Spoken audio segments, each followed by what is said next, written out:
This is the Vision 79 podcast, where my friend Sander and myself, Mason, discuss recent developments in our business and personal growth. The name Vision 79 comes from our respective racing numbers. Sander's is 40, mine is 39, and we have similar ambition to progress in our business and personal growth. Many successful people have started small, just like us, but very few of them have documented their early years. They often say they wish they had, and given we believe in learning lessons from others, we intend to be the first to document our journey from start to finish. This is simply a documentary of our lives, and as such, we do not monetize these videos, so enjoy the ad-free content. Each episode is broken down into 3 segments, each covering our progress over the past week. This time, it's a couple weeks because we took a break while Sander was out of town. We can start by discussing our life updates, then our business updates, and lastly, we share any lessons we've learned over the past week. We have timestamps in the description to navigate these sections easily. Today is January 5th, 2026, and we're recording episode 91. So what is your life update for the past 2 or 3 weeks? Yeah. So I went home for Christmas and New Year's. Mm-hmm. Went to up with Sammy to my grandparents in Vermont. They have a new place. They sold the old house, so they're renting a different house. Gotcha. It was nice. So a little bit smaller. I mean, their Okay. old place was huge. My grandfather hand built a cottage, Gotcha. and it was 6 bedrooms, 6 bathrooms, Jeez. plus a 2-story, 3-car garage. It's not a cottage, dude. That's Yeah, crazy. yeah. I mean, he built the place all by hand. Yeah. He's a woodworker, so Got it. um, So why did they sell it? Do you know? it's just a huge place down. It's just Vision. 2 of them, and it's a huge place, and it was still wood furnace. So my grandfather was going out at like 3 in the morning every night and filling a wood furnace, Yeah. outside in the cold, like That's not not in the the way yeah, you want to. That's not the way you want to retire, I guess. Yeah. yeah. So they got a new place and saw lots of nice wildlife up there. They saw an owl after we left, like Mm-hmm. a barred owl, Mm-hmm. just sitting on the bird feeder. It was pretty cool. But saw some cool birds and deer and whatever. Walked around in the snow and so it was about a foot of snow. Okay. So did that for Christmas and then came to my mom's and Baba's for New Year's. Mm-hmm. Just had standard family celebration at home for New Year's. Cool. Pretty normal in that respect, and then did go racing on the 1st. Sweet. Went to Connecticut on track karting. And there's always a few people that I meet out there. Um, Like what you once a used to year. race with? Oh, one of them I used to race shifters with. Cool. And then another person that I just know from actually a few people that I know just from on track karting. Gotcha. And so every year, one of them texts me the schedule. He like sends me in advance. He like texts me the schedule and whatever. Gotcha. So it was a new track layout this time. Also reverse direction, so it was a little bit Mm. weird for me. Mm-hmm. There's one kid that's just like stupid quick. He's like 15, I think. Just like really really fast. Him and his dad have like a annual pass. Mm-hmm. They pay every month and they can just race unlimited. That's crazy, dude. Yeah, it's super sick. It's awesome that they do that. Yeah. I think it's like 1,500 up front and then 500 a month, which actually really isn't bad when you break down the math. Yeah. You're racing rental cars still? Yeah, Got it. yeah, but you can do like literally unlimited. Yeah. Like that's a pretty damn good deal. Yeah. Yeah. Um, but he was running like 37.2, and his father was running 37.7. I ran 37.5. Gotcha. So for first time seeing the track, first day back there, Not bad. I It's think way it was a good. lot more than a 15-year-old. Yeah. I mean, probably not that much. I weigh like 145, Oh, Jesus. so I'm Okay. probably not Maybe like not. that much. Might weigh more than you then. Yeah, I mean, and there's like disadvantages and advantages too. Like I knew this one guy. He was like over 200, and he was incredibly quick. It's me.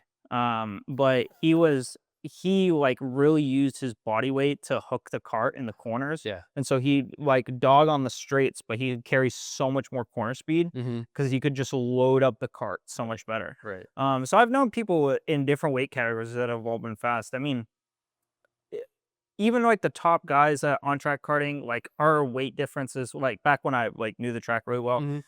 like the top 5 guys all may be in variation of 60 pounds, but we were within 2 or 3 tenths. Gotcha. So, it's kind of like, what are your advantages and disadvantages? Obviously, like overall, a lighter person will definitely be Mhm. somewhat quicker. Mhm. Um, but usually there's enough skill discrepancy or room for improvement to where you can make it up in some Right. respects. Right. Um, I was thinking from my position where I'm probably like 210 right now. mm, And like the difference between 210 and like 145 is like, that's a big yeah, difference. it'd be a completely different route. So I remember when I used to weigh up for indoor karting, like the cart handled very differently. Yeah.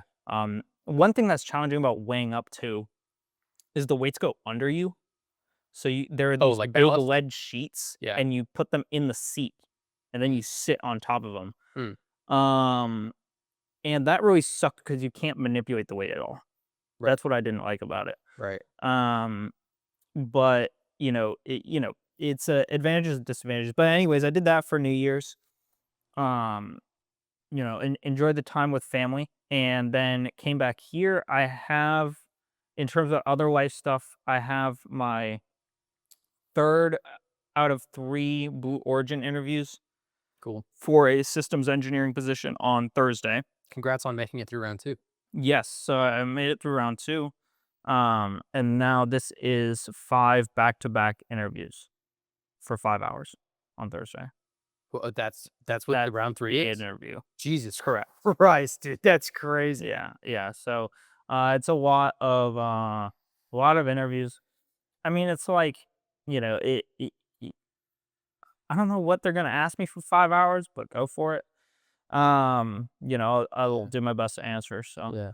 um, Dude, that's just being the interviewer in hour 5, it's like being the last guy into the Bonnie Blue room. It's like you're just fucking tapped out yeah, after 4 straight hours of it, interviews. it'll be, yeah, it'll be a long, long day. Yeah, man. I Um, can imagine that at some point, y'all are just gonna start shooting the shit because it's hour 4, right? it's five different people. Oh. Oh. Yeah, so every new person is like a Right, right. Jesus fresh person Christ. with fresh questions. With the same questions every hour. Yeah, I was talking to one of my friends, and he was like, "Yeah, like by the end of it, I was just like pretty much running out of examples for similar questions." Yeah. I mean, if someone asks you the exact same question and they haven't talked to the other guy, then you can give them the exact same answer, I guess. But Yeah, I mean, I guess they talk afterwards though. If you give everyone the same answer, it's like, but then don't ask me the same question. I You don't know. know? I mean, I guess, Let's but start. it also doesn't make a difference, at the end of the day. Like they Yeah, want to yeah, see yeah. variety. So, Right, right. um, yeah, I mean, I'll do what I can. I have to write an essay about why I'm passionate about human space travel and space flight. I'll use AI for that. Um, but that's about my life update. Can you write about the Katy Perry flight and how that touched you to your I core? forgot that was Blue Origin. That's hilarious. Yeah. I should. That was Blue Origin. Jeff Bezos wearing the cowboy hat was Blue I should be like, Origin. I was so glad to see the capsule not come in like a wrecking ball that day. Yeah.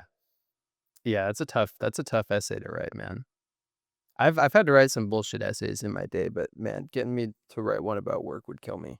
So I It'll be fine. uh, I mean, I have a couple things that I can write about, and so it's ChatGPT. yeah, yeah. I'll probably just brainstorming some ideas or whatever. You know what though? You can really scope it out, and if you like, I'm sure you can get in the right headspace. Like I can make myself passionate about anything if I zoom in at the right focal length, right? So it's like when you think about like human space travel on like a philosophical level, regardless of like the branding or the Katy Perry shit, or if it's passenger space flight or science space flight or Yeah. multiplanetary shit, like if you just think about getting a human into outer space, that's easy for me to get excited about and easy for me to write about. Hmm. Um, so Yeah. Yeah. No, I think it's cool. So it's all good. I'll do that, but that's about all I got for life stuff. cool, Um, Pretty run of the mill Christmas sweet, break. It was good. sweet. So what you got for life? Mine is also kind of short. I just didn't write a whole lot. I had a good break. Before the break, actually, I got a speeding ticket, Yeah. which I thought I hadn't mentioned on the podcast. I guess I have. But it's a $160 speeding ticket. The cop said he got me going 68 and a 45, but he wrote me a ticket for 54 and a 45. Um, allegedly, right? This was the guy who used K-band, Yeah, yeah. uh, each side. So that's annoying, but I got a lawyer to take care of it for me. But usually with these lawyers, they make a guarantee where if they can't get your sentence reduced or points off your license, then you don't pay, and they do all the work for free. But they told me that since I've gotten multiple tickets in the past 2 years, now I have to waive that guarantee and I have to pay the legal fee anyways, even if Yeah. they can't get anything done for me, which is annoying, especially because the last time I had them help me out with the ticket, I had gotten multiple tickets in the previous 3 years then, and I didn't have to waive that guarantee. So that's annoying, but in any case, it's better, in my opinion, to pay the $350 lawyer fee than risk my insurance going up because I'm sure that'll add up over time. Kind of like the buying the radar detector versus um, continuing to get speeding tickets. Like Mhm. 3 speeding tickets or 2 speeding tickets pays for 1 radar detector. Yeah. So that was good. I had a good Christmas. My brother came to town from Oklahoma. Mhm. He's doing flight training out there for the Air Force. Um, Cool. yeah, he told me some cool stories, dude. Mhm. He told me there's so many similarities to racing. Like the fundamentals are similar and the execution is obviously very different. But um, he emphasized how they will throw shit at you, and what determines whether or not you're going to make it is how well you deal with shit the first time, like off rip. Mhm. Um, which is funny because you always think of like Han Solo, the Star Wars character, he can fly by the seat of his pants and he's a great pilot. Like usually you associate pilots, like the idea of a pilot with being someone who can kind of like go off cuff and like make shit work out of their ass, right? But what's funny is as my brother's telling me these stories, that's the training that they go through. And their trainers tell them, like, I can teach anybody to fly a plane, but to be an Air Force pilot, you have to be able to fly a plane under circumstances you've never experienced before and don't know how to handle. Mm. And so, like, my brother's first flight in this new aircraft, which he wasn't even sure if he could handle the G forces in, because when you go to this training school, you have to do a G force testing before you even get in the plane because they don't want to put you up there if you're going to pass out. Yeah. And so he told me all of these stories are my brother's, but he told me that he pulled back on the yoke, and that's how you control the G forces in the simulator. And the idea is you're supposed to pull back on it, and then you're supposed to look at the screen and read out loud 4.5 because that's how many G's you're pulling, right? And he said that he started to pull back on it, and immediately, like, he got tunnel vision, couldn't see like anything out the sides, couldn't even really focus on the number, but he focused on the number just long enough to read 1.8. And then he let off the stick, and he was like, "Oh fuck!" And he was like, "This is the only one time in all his training that he wasn't 100% sure that he could be an Air Force pilot because he Oh, was really? like, if that's what 1.8 is, I'm fucked." And Mm. so his trainer kind of laughed, and he was like, "You get one more try because you get 2 tries for these things, but try pulling back quicker." Because my brother had pulled back really slowly, which means you're under the influence of multiple G's for longer. Mm. And if you just like pull it back, get to 4 and let it go, then that's way better. Yeah. And so my brother did that and he made it through no problem. So he Oh, gets cool. in this plane for the first time. It's a T6 training jet. So it's a propeller plane. I can actually pull up a picture, I think. Not of his, but it's this thing. Oh, cool. Yeah, super So cool. So it's a two-seater. So your instructor sits in the back seat, you sit in the front seat, right? yeah. And you fly. And so his first flight in this airframe Mhm. was out of Dallas Airport, the public airport, Yeah. at night. Oh, nice. And he didn't know he was doing it until an hour and a half before. Oh, cool. They were like, "You're gonna go fly like right now." And he was like, So he went out there and he took off, and his instructor's sitting behind him, and he's approaching Dallas. He's just supposed to do a touch and go, right? And so he's approaching Dallas, and the air traffic control tower is supposed to radio to you when you're 3 miles out, and they're supposed to give you instructions on what to do, right? Like what airstrip to go to, like when to go in for your approach and touch and go, right? And then what direction to go in at what elevation when you leave, because you don't want to fly into commercial airliners, right? And so he gets the radio call at 1 mile out. So he has a third the amount of time as E shit. Like he's already on top of the runway, basically. Um, and the guy asks my brother for some code. I forget what. It's something particular to his aircraft. He's never been in this aircraft. He's not really sure what code the air traffic controller guy is talking about, but he knows he's not going to get instructions if he doesn't find this like number set. So he like is looking through the gauges, and then he thinks he finds it. So he reads it back to the air traffic control guy. The air traffic control guy confirms it. So he figured it out. Good. Now they're like half a mile out. And then the air traffic control guy spits out this long string of instructions, huge string of instructions that my brother has never heard before. And the policy is that you repeat those instructions back, they confirm, and then you continue, right? So my brother repeats what he can remember of it and doesn't get a reply. So then he repeats what he can remember of it again with a guess at the last component, and he doesn't get a reply. And so then he's like, "Can you hear me? Like, what? Hello?" And he doesn't get a reply. And so now he's coming into the airstrip, and he's like, "I don't fucking know. Like, I haven't been cleared for anything. I don't know what's going on." And then he hears his instructor behind him talking to air traffic control, and he realizes that air traffic control can't hear him, but they can hear his instructor. So his instructor's talking to air traffic control. Air traffic control is giving instructions to my brother, but my brother can't reply. And Mm. so he goes in, like I guess he like kind of remembered what airstrip to do this on. He does his touchdown, and then as soon as he's weight off wheels again, some emergency like weight on wheels switch alarm starts going off. And so the second he takes back off again, he doesn't know what direction to go at or what elevation. It's a busy commercial airport, so he's not really sure what to do. And now he's got like weep weep weep weep weep weep weep weep going off in his ear. And so he was just like completely fucking like like having to operate at like 50, all of this while he's flying the plane, right? A new plane that he's never flown before. And so he takes off and he manages to make it through it. And then he tells his instructor, like, wow, like now I understand why we did the training that we did. Because before any of this, when you're in whatever previous phase he was in, they put you through training where you sit at a desk with headphones on, and they're playing music in one ear, and then in the other ear you have like an air traffic control guy who's telling you instructions, and you're supposed to repeat those instructions back to them, and you have to also do long division and long multiplication problems correctly and repeat this back to the guy and remember what song is playing, and you do that for 3 hours. Oh, got it. And Wow. so it's like information overload for 3 hours. And the reason they do that is so that when you have your first night flight out of Dallas, you can figure shit out on the fly, right? But he did well there, and now um, he's in an interesting position because the way that this is broken down, you have your class, right, which is maybe like um, I can't remember how many people. Let's just say like 50, right? And then within each class, there's 2 flights, so there's like 25 people per flight, right? I'm paraphrasing all of this, so this is the way that I interpreted it. There's like 25 people for flight, right? Within your flight are the people that you're competing for, right? Mhm. What you're competing for is the next phase in pilot training. So on February 27th, my brother figures out where he's going next. Either he goes to fly T-38s, which is a test jet for fighter programs. So Oh, he'll go cool. fly this. Yeah.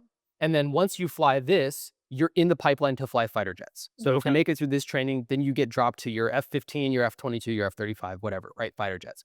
This is what my brother's dream is, right? If you don't get this, then you go fly like Gulfstreams, like private jets, and you fly around like five-star generals and stuff like that. And then you go into cargo jet training where you Okay. fly like air-to-air refueling tankers, which is kind of a cool job, or big cargo jets that you see flying out of Patrick, the Yeah. C-17s, right? Um, so those are the two main paths, right? And the way that they determine who gets it is the top person in every flight gets their pick no matter what, Yeah. generally speaking, right? And so if you are the top of those 25 people in your flight, not the 50 in your class, then you get what you want no matter what, right? You would think like the top 3 get what you want, right? But the trouble is if you're that good at flying the propeller jet that I just showed you, the T6, number 2 and number 3 spot are at risk of becoming an instructor for that jet. Yeah. And that's not ideal because then essentially what you're doing is you're hanging back at the same program, but now instead of learning, now you're teaching, and you're there for like 2 or 3 years. Oh, wow. And then after that, you have to go, I can't remember what he said. You have to go like fly private jets or something like that. And then you can try to get back into the pilot program again for the fighter jets, right? Um, but ultimately, if you're in like the top 3 and you're not clearly number top 1, then you are at risk of being one of these instructor pilots, which is still like it's a compliment to say, "Hey, you're good enough at flying these jets that we think you're valuable enough to teach new people," right? Mhm. Which is a huge compliment. But ultimately, everybody wants to get in the fighter jet seat, right? Well, not everyone. Yeah. Some people wanna go the other route. So that's another thing. There's some people that have gone, they've flown in other programs, and now they're here as a guarded candidate, which basically means the Air Force has already told them, "Hey, you did well in whatever other program you were doing. We're gonna go make you fly F-35s." So then you go fly in the same flight as my brother, but you're for sure going into the T-38s because you're gonna go fly F-35s. As long as you can make it through the training, you will fly F-35s, right? So if you're guarded, you already have a seat. In my brother's flight, the best guy he's like 35 or I don't know if he's 35. He's older and he has like experience flying on F-15 Strike Eagles, Mm. second seat. Uh, he is guarded already to go fly. I thought my brother said tankers, but I can't remember. Um, so he's out of the running for the top candidate in the flight who gets their Yeah. pick, right? And so it's just between my brother and one other guy. My brother is by far and away the best out of his flight in academic stuff, like the written test. Mhm. He's the best in something else I can't remember. I think it might be the ground ops portion. So before you take off every flight, you have to go with your instructor, check down your whole jet, make sure all the latches are strapped, etc. Right? Make sure that your seatbelt is on right. And he's the best in that category. And then he's not the best in the air, but the guy who is the best in the air is terrible at the ground op stuff. Like he forgets to put his seatbelt on, type shit. And Mhm. so he has been flagged multiple times, and everybody kind of makes fun of him for it because they're like, dude, if you can just get off the ground, you can do incredible things once you're in the air, but you just have to get off the ground, like just button down your like on the ground op stuff, right?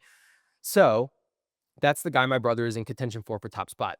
And what's interesting is they're both one test ahead of everyone else in their flight. So over Christmas break, everyone is preparing for test number 3, and my brother and this other guy are preparing for test number 4, the final test. Mm. And the final test is formation flight. So for the first time, you're flying with 10 feet from wingtip to wingtip there, and then you swap positions. One's Yeah. leading, one's following, and you do it back, right? And my brother has talked to a lot of pilots on like, hey, how can I practice or how can I visualize and get ready for flying formation? Because obviously the wake from the other jet is going to impact you. And everyone he's talked to has been like, yeah, you kind of already have it or you don't. Like you get up there and you're good at it, or you get up there and you suck at it, and it'll never change. There's nothing you can do to get better at it. Oh, So wow. my brother was like, okay, so he's doing a lot of reading and he's trying to prepare for it as best he can. But when they go do this formation flight tomorrow, as of today's recording, Oh, wow. tomorrow, it's him and then the guy who's the best in the air in the whole flight. So he's in good hands to go do this formation flight with. And my brother's leading to start. So Mhm. he'll lead and set a good example. And then on their way back, the best guy in the flight will lead and my brother can Okay. follow. So my fingers are crossed for him. If he does well here, that he could be number 1 in the whole thing. Yeah. Um, even if he fucks up, and he's talked to me about the other things that he has to do. He's like, that's the hardest thing that's left. Apart from that, even with a major fuck up, he's still probably in the top 3, so long as he does okay tomorrow. So I'm rooting for him. A lot of the stories that he told me were really cool. Yeah. So yeah, I'm hugely proud of him. And Congrats. I'm excited. Good luck. I'm excited for him. Yeah, Yeah. his drop date is February 27th. That's when he figures out what direction he's going. Okay. But he'll know like pretty much whether or not he gets top spot tomorrow. So fingers crossed for him. Christmas was good. We did a family Christmas at my parents' house like we normally do, Mhm. or historically have done. We didn't last year. So that was good. Nice. I got my family gifts. I think this was the first year that I could afford to get everybody a gift, which is cool. Mm. So I got my brother and my dad some Northrop merch. Um, Nice. yeah, it was good. And then the day after Christmas, or 2 days after Christmas, my dad took us on a tour of the VAB. So we got Yep. to see Artemis 2 and part of 3 and, the second mobile launcher they're building. So we got the whole VAB. We drove out to Launchpad 39B, Yep. and, we saw my dad's office. He took us through the whole building. So it was really cool. It was really Nice. cool, yeah. He's got a we were walking through the office and my dad's office is on, like, the top floor, and, there's, like, a special like, half of the floor that's segmented off just for, like, the director offices or Yeah. whatever it is, like, the head honcho offices, and there's a main room that connects to all those offices with their like receptionist lady, right? Um, and we walked into that room, and there's this huge fucking piston the size of like a 5-year-old kid Yeah. on the floor, and like a tiny piston on top of it. And I was like, "This is crazy. This is nuts." And my dad had walked right past it. He didn't even mention it. And he was like, that small piston is actually the one from our Camaro." And I was like, "Really?" Yeah. And so I got to pick it up and hold it, which was really cool. Not the Not the crawler big one. piston. That That's huge, but grain for that. yeah, but I got to hold ours, which was neat. Nice. Um, yeah, it was super cool, and then I got to see his office. It's a nice office. So yeah, also hugely proud of him. He's doing some cool stuff there. Cool. So yeah, it was good. Uh, Very nice. yeah, and Grace was out of town for a lot of the break. She went up north to visit family, and so while she was gone, I drove the Lexus every day, which was man, I fall more and more in love with that car every time I drive it. I just love it so much. It's just so comfortable and so easy. Like you don't even have to think about anything. You can do other stuff while you're driving. It's that good. Yeah. Um, and so when Grace came home, she had work like the first day that she came home, so she had the Lexus. And I was like, "That's cool. I'll drive the Camaro." And so I was driving the Camaro to your place to take care of the Mm. cats. And so to get to your place, when I leave my apartment parking lot, I immediately get on the highway Yeah. and go on the highway, right?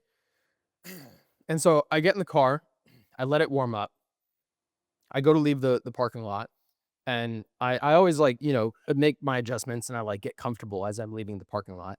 And I'm like, okay, like I remember how to drive this car. It's only been a week, not a problem. Usually it's like an acclimation period when I get back in that car because it's Uh, different from like every other car. But I've driven it enough to know yeah. how it handles whatever. My tire pressures are really low because the temps drop, and they were already low. So like I'm Yeah. probably riding like 22 psi on these tires. Mhm. So there's a lot of roll in the sidewall because I've got thick sidewall tires too. But I'm aware of all that, and so I'm like, "It's okay." And I get on the highway, and immediately, I'm brought back to the story that my brother told me about being overwhelmed leaving Dallas, because as I'm driving, I have my earbuds in playing music, and I get a phone call, and so I answer the phone call, and then while that's happening, I remember just how terribly this car handles at speed on an uneven pavement highway, Yeah. as they've have recently done, some type of pavement correction between Yeah. here and your exit. And so as I'm driving, like, I'm moving my hands like this, genuinely like a bus driver, like Yeah. this, and I'm barely keeping it, like, within the white lines, and I was like, "Holy shit, this is so much more difficult to drive than I remember." Because in the Lexus, you don't even need to touch the steering wheel, it's just straight, like, Yeah. it just takes care of everything for you. But the Camaro, especially on low pressure tires on the highway, were like it was just walking everywhere. Yeah. And I told Grace when I got back, I was like, it's harrowing to drive that car compared to other cars. And what's funny is that I trust myself driving that car because I've done it for long enough. So I can like my brain can autopilot it, right? Like I don't have to think about driving it that much. Um, but as I was doing it, I was like, "Whoa, what the fuck?" And I was like, "This is how people feel when they ride in the car with me." Right? Mhm. Because my conscious mind is going, "What the fuck are we doing?" And then my body is actually taking care of everything, right? Right. And I'm like, "This is how other people feel riding in the car. No wonder people don't enjoy that." So I'm scared riding in the car with you alone. But it was a fun feeling. I enjoyed it. I can't wait to have a faster car that does the same thing. What else do I have? I have written down personal finance nightmare. So now it's January 1st. We can file our taxes whenever we want for Yep. 2025, and we'll get our refund immediately. Generally, I don't like waiting till April because that's when everybody files. And so you wait forever to get your refund. Last year, we had to wait because the kahuna stuff took a while. We did it wrong and they wanted a correction or something like that. So it took a while, but we don't have that this year. It's Yeah. just my personal finance and real estate. And I don't think for real estate expenses, I don't have to file for an LLC or anything like that. I think I can file it all under sole prop, which is just a Schedule C. So I just Yeah. throw it on that and I'm done. So I this winter break, I was like, cool, I'll go categorize all my personal finances for the year, and then I'll file my taxes and get my refund like right away. I should have a couple $1,000s. Great. Mm. So I went and I filed all of my I categorized all my expenses in my checking account, which is where I do most of my spending. And when I was done with it, I realized that the balance at the bottom didn't match what it was in real life. So I updated it, didn't match. I was like, what the fuck is going on? And I realized that my credit card account isn't updating properly. Mm. And so there's a disconnect between my actual my credit card account in Quicken, and then my checking account in Quicken. Like they Yeah. don't match. And so I opened my credit card account in Quicken, and I realized that it doesn't have a complete data set. There's huge holes in it. And even the data that it did download isn't correct. And so I start talking to ChatGPT about it, and it confirms that when you update with Quicken all of your bank's information, some banks only give the past 70 days of data. And so if I Uh, upload and then 90 days later I upload again, I'm missing 20 days of data. oh, interesting. And if you do that over the course of the 3 years that I've had Quicken, there's lots of Uh, holes. And every time it does that, Quicken can see what the actual balance is in my credit card account, right? And so what it will do is it'll go, okay, I know I'm missing 20 days of data. Instead of doing anything to get that data, I'm just going to put an opening balance at the beginning of this data set, which is the true balance of what it was at the end of the last data set, oh, so that the numbers line up. The problem is then when I go and I categorize all my expenses in my checking account and I link it to my credit card account, now all of that data is accurate and none of it is accurate in Capital One anymore. yeah. So it's all out of fuck, right? And so, of course, right before I realized what was going on there, I was like, I should link my Northrop Grumman account so I can track my car loan in here too. So now I have more bank accounts in here than I've ever had before. And now most of them are fucked. Yeah. So I'm going through. So I started this sometime last week, I think on the second. I'm going through. All of them are fixed now, except for two accounts. So they're the biggest two accounts, and will probably take the longest to do. But I started it last night, and I think if I sit down with some caffeine, I can like crank through most of it. So that's probably what I'll be doing today. Uh, Nice. but that's terrible. Hopefully, I can get that sorted out quick. Um, Good luck. Thanks. Yeah. And then Ugh. oh, go ahead. No, no. Oh, my last life update is I realized that uh everybody talks about New Year's resolutions every year, right? I could be fucked. Like start your resolution today whenever you want, right? Yeah. I don't really take to them personally. But I started thinking about it and I was like, okay, looking at 2025 as a whole, what did I like about it? What did I not like about it? What do I want to do better for 2026, right? And more than looking at the goals that I achieved, I really wanted to look at what were my methodologies that worked and what were my methodologies that didn't work, right? And so a pattern that I noticed through 2025 is I have done, as of today, 31 open houses in a row. Mhm. And that is through not sickness, because I actually haven't been sick since August last year, Nice. which I thought was crazy because I got crazy food poisoning 2 days ago from Jersey Mike's. Oh, really? Do you remember the Jersey Mike Yeah. next to the Kava Sutra on Mhm. Melbourne? Grace and I went there, and then like we were making stew, and like I had to finish the stew at 2 a.m. So I had to stay up late, right? Late. I'm always up till 2 a.m. Um, Funny enough, that night I had gotten in bed on time, and then Grace was like, "Can you stay up 3 hours?" And I was like, Oh, "Yeah." So I stayed up and I finished the stew, but we made this stew wrong previously, and it was really bad, undercooked. And so this time the stew looked right. I ate a bowl, I was all good, and then 2 hours later I woke up. It was like, have you ever seen Indiana Jones, where the bad guy reaches into the chest yes. of the guy and he grabs his heart out, right? It's like that guy reached into my stomach and then just fucking squeezed with his hand. Yeah. It hurt so bad. I didn't have to like go to the restroom or anything like that. I didn't have to It's throw just up. pain. It just was pain, dude. Yeah, yeah. And I was like, oh fuck the soup. Like, we're not gonna have any food this week because we fucked the soup up again. It's terrible. And so I wait for it to subside. I go back to bed, and then luckily Grace gets up and she's in agonizing pain, which means it wasn't the soup because she didn't have any soup. And so we deduced that it must be Jersey Mike's. Uh, So Jersey Mike's poisoned us. It was terrible. damn. Um, Sad. how did I get on this? I don't know. Anyways, when looking at the past year of my patterns, I realized that no matter what, I am doing an open house every week, right? Mm. It's a streak that I have continued, and it's a streak that I will continue, right? Like through holidays, regardless of what's going on. If I can't do it on a Saturday or a Sunday, like the Rolex coming up, I'm going to do it on the Friday before, Oh, yeah. right? Like I will get it done. And so I realized I think I'm very susceptible to streaks. And when I think back to my rowing days, I had the record at my high school for missing the fewest amount of days, right? And part of it was because I was obsessed with being there every day. And as a part of that, the streak of not having missed a practice in a year, right? Mm, And so I realized if I'm that susceptible to streaks, then I can use that kind of like as an atomic habit to make me do stuff that I want to do. And so I had the idea, if I start a gym streak, which most people will say is unhealthy because you shouldn't work out every day because your body needs time to rest or whatever fat people cope they want to say. I know that I'm capable of working out every day because the workouts that I'm doing right now are weak as shit compared to what I used to do. So if I do the workouts that I've been doing now, which is not anything impressive every day, surely I don't actually need time to recover because they're not that intensive workouts, right? right. So if I'm skipping workouts now, it's because I'm prioritizing other things in my schedule. And honestly, if I'm up until 2 a.m. every night, anyways, I have time for a 30-minute bike. That's not the end of the world. 30 minutes isn't going to kill me.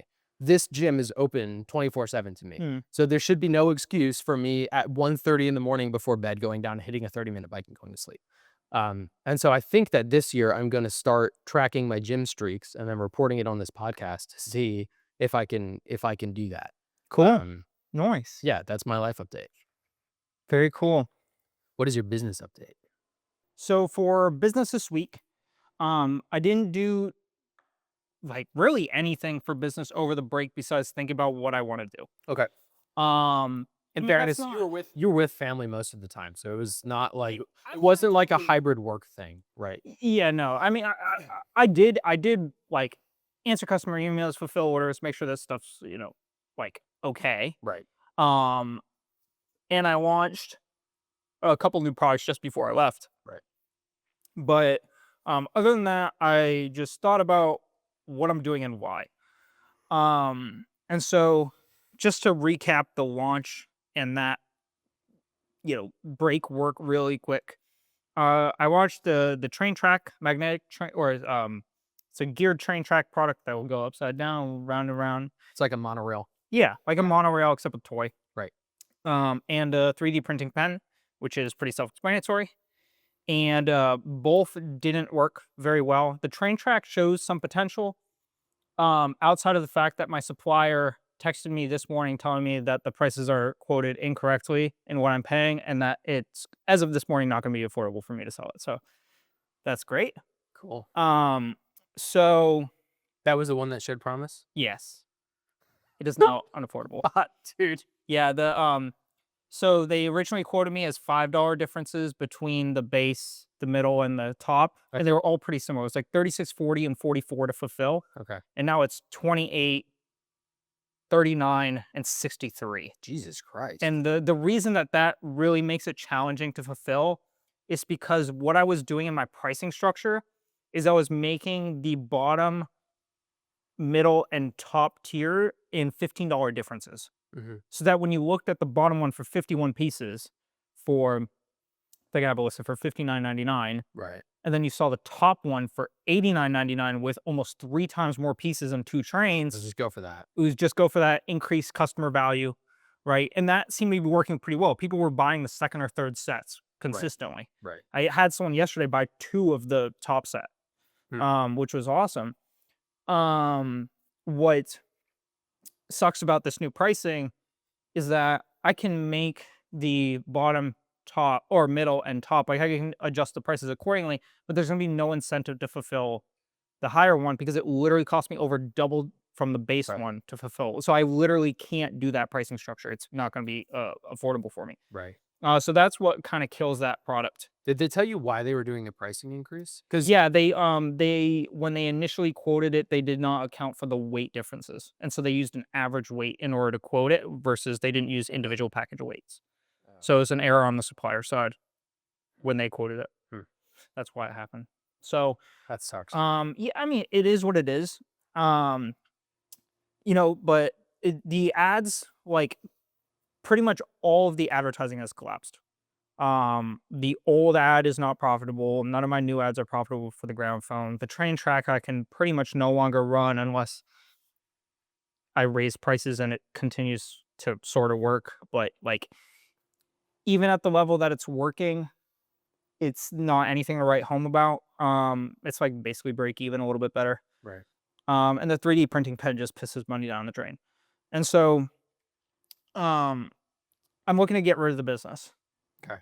So I'm looking at the business, and I'm gonna walk through why. Um, the main there are multiple red flags.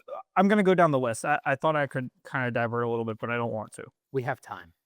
Yeah, well, yeah, we got time, but I also kind of structured it in a way. Nice bike. I also kind of structured He's it. the brewer at Pahar. Yeah, yeah, yeah, Yeah. Yeah. yeah. The 1000, the Ninja.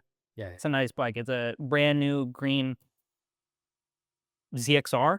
Is that what it is? I have no idea. I don't know I bikes. think it is. I pulled up. But He's a personal trainer at Crunch. I pulled up the other day, and I was walking into Crunch. The sun was behind the building, so the sun was shining in my eyes. And in the shadow of the building, I could see this bright green bike, and Nate was getting on the bike. And so I waved to him. And then as I walked up, he wasn't waving back, but he was looking at me, and I was like, "What the fuck is his deal?" And so as I came in, I got within the shadow of the building. Not Nate, different dude with a green bike. I was like, "Oh shit." oh I've yeah, got a buddy with the same bike. I'm sorry. I didn't mean to yeah. Hi, good. It's good to see you too, but I don't know you. At the karting track, I came up to someone in the line who I thought was my friend because they were wearing a similar jacket. Yeah. And I came right up to them and gave them a fist bump. And then when they turned up his helmet, it was like not them at all. And I was like, "Oh, I thought you were someone different, but good job." That's so funny. That was funny. Yeah. Um, but anyways, this is the biggest heavy hitter for why I want to get out of this business. Okay. Is drop shipping inherently at its core is a valueless business. Okay. There is no value generated by me retailing a product that already exists at a higher price and using marketing and sales in order to instill belief into a customer that this generic product that you can find anywhere else will solve their problem. There's no value generated in that. Mhm. And I think it is possible, to second that, I think that that also doesn't inherently matter for your ability to make money in it, because there are obvious examples of people who make money in it. Mhm. Um, but it does affect my willingness to put my name behind it, and that will affect my my affects, to it affects the character that you build and who you are. It's like, who do you want to become, right? Um, I am not willing. The story I want to write is not the person who um, used marketing and sales in order to instill belief in a customer to pay a higher price from their brand when they could get the product elsewhere to make money. That's not the story I want to tell. That's not the person I want to become. For a product that you haven't built. For a product I haven't built that I had no influence in. And there are other factors more logistically as to why I think that although currently dropshipping can be a profitable model, I think it will very quickly evolve into something that is even more cutthroat than it is today. And I have a few examples as to why. And in summary, broad strokes umbrella, in drop shipping, the only things you can do to add value are to either add other products that already exist that you do not make as a bundle item. Drop shipping inherently, right? Not e-commerce as a whole, but drop shipping. Right. You can only add more products. You can add digital items, which I've done. Or you can expedite the customer service and shipping process, which costs more money. And in order to make that happen for a product that exists on base, you have to bring the product to the United States, money. You have to get faster shipping, money. You have to brand the product, money.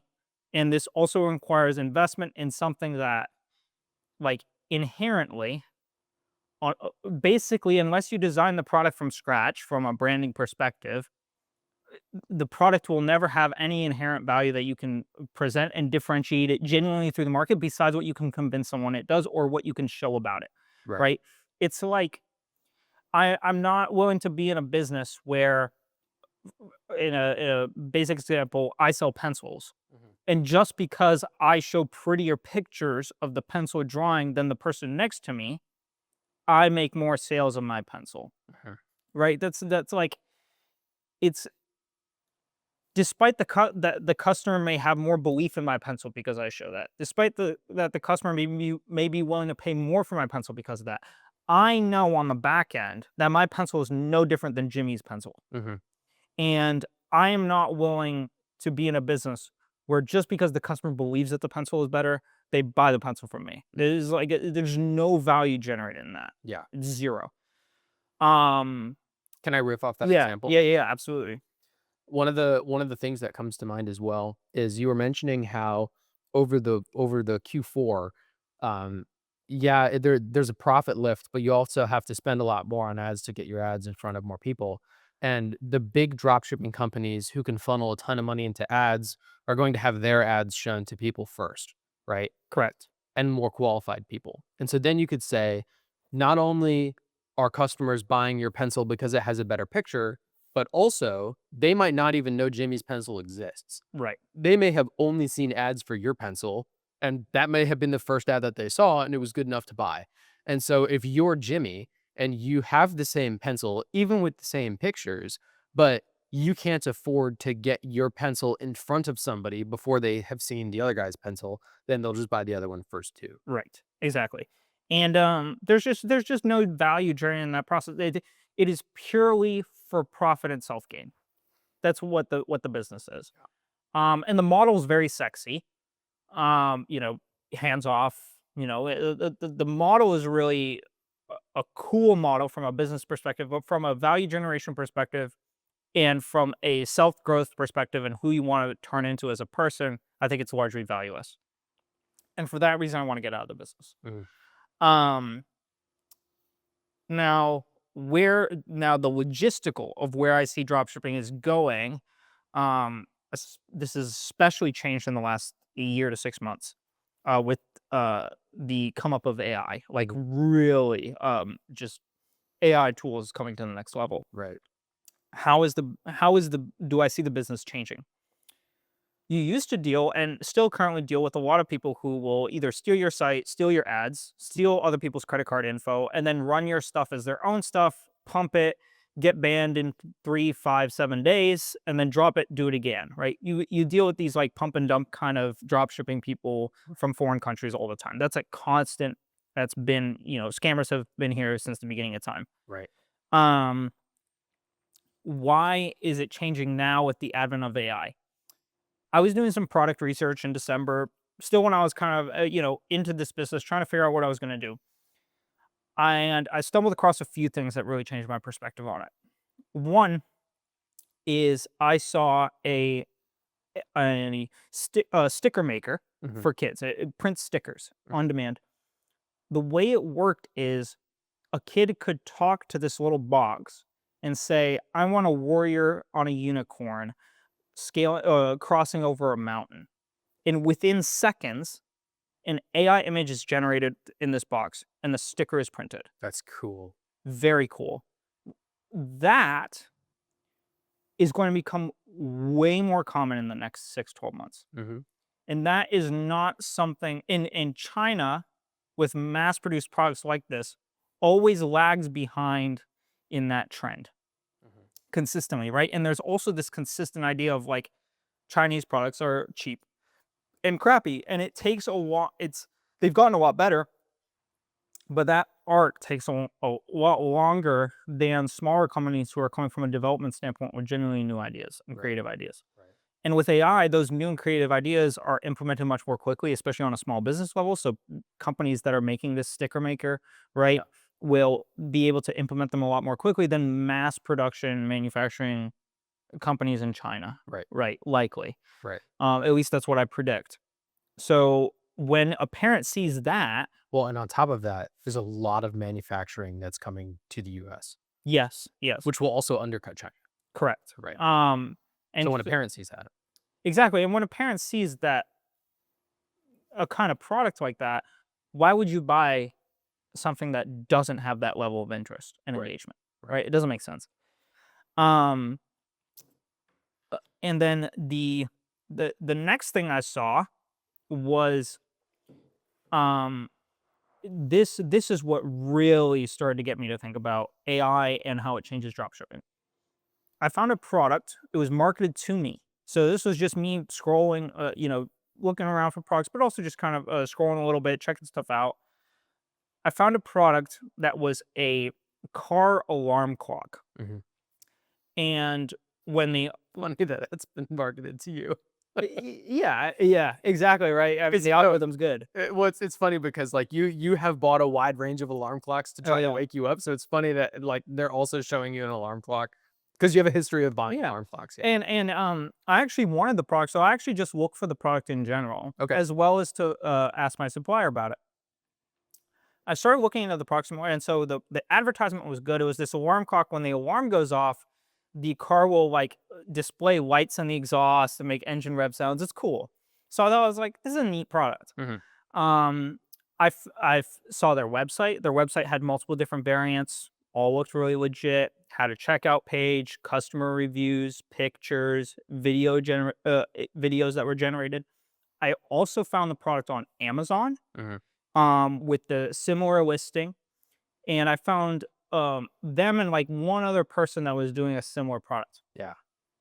And I started looking into the product, and I asked my supplier about it, and they were like, "Hey, we can't get this product." I was like, "Oh, like you can't find it at all?" And they're like, "No, like we can't get it. We don't know." Mhm. I was like, "Okay, interesting." I started looking on AliExpress. It didn't exist on AliExpress, which Mm. was very interesting. AliExpress is everything, AliExpress pretty much has everything. and at a Like you way can, reduced price, yeah. yeah, like if you can't find it on Alibaba or AliExpress just in general, that's really weird. Right. Sometimes my specific supplier can't get it because they can't get a connection to that manufacturer, but like at least on AliExpress, Alibaba, like that's a broad range. Right. So I was like, that was really interesting. Then I started looking at the pictures a little bit more, and I started looking at more videos of the product. I realized that all of the videos with the like once you started really looking at them were AI generated. Yeah. All of the product images were AI generated. Yeah. The product doesn't exist. Hmm. No one the product this isn't a real product. So when you order it, what do you get? You get scammed.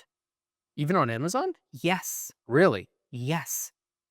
The Huh. product doesn't exist. Wow.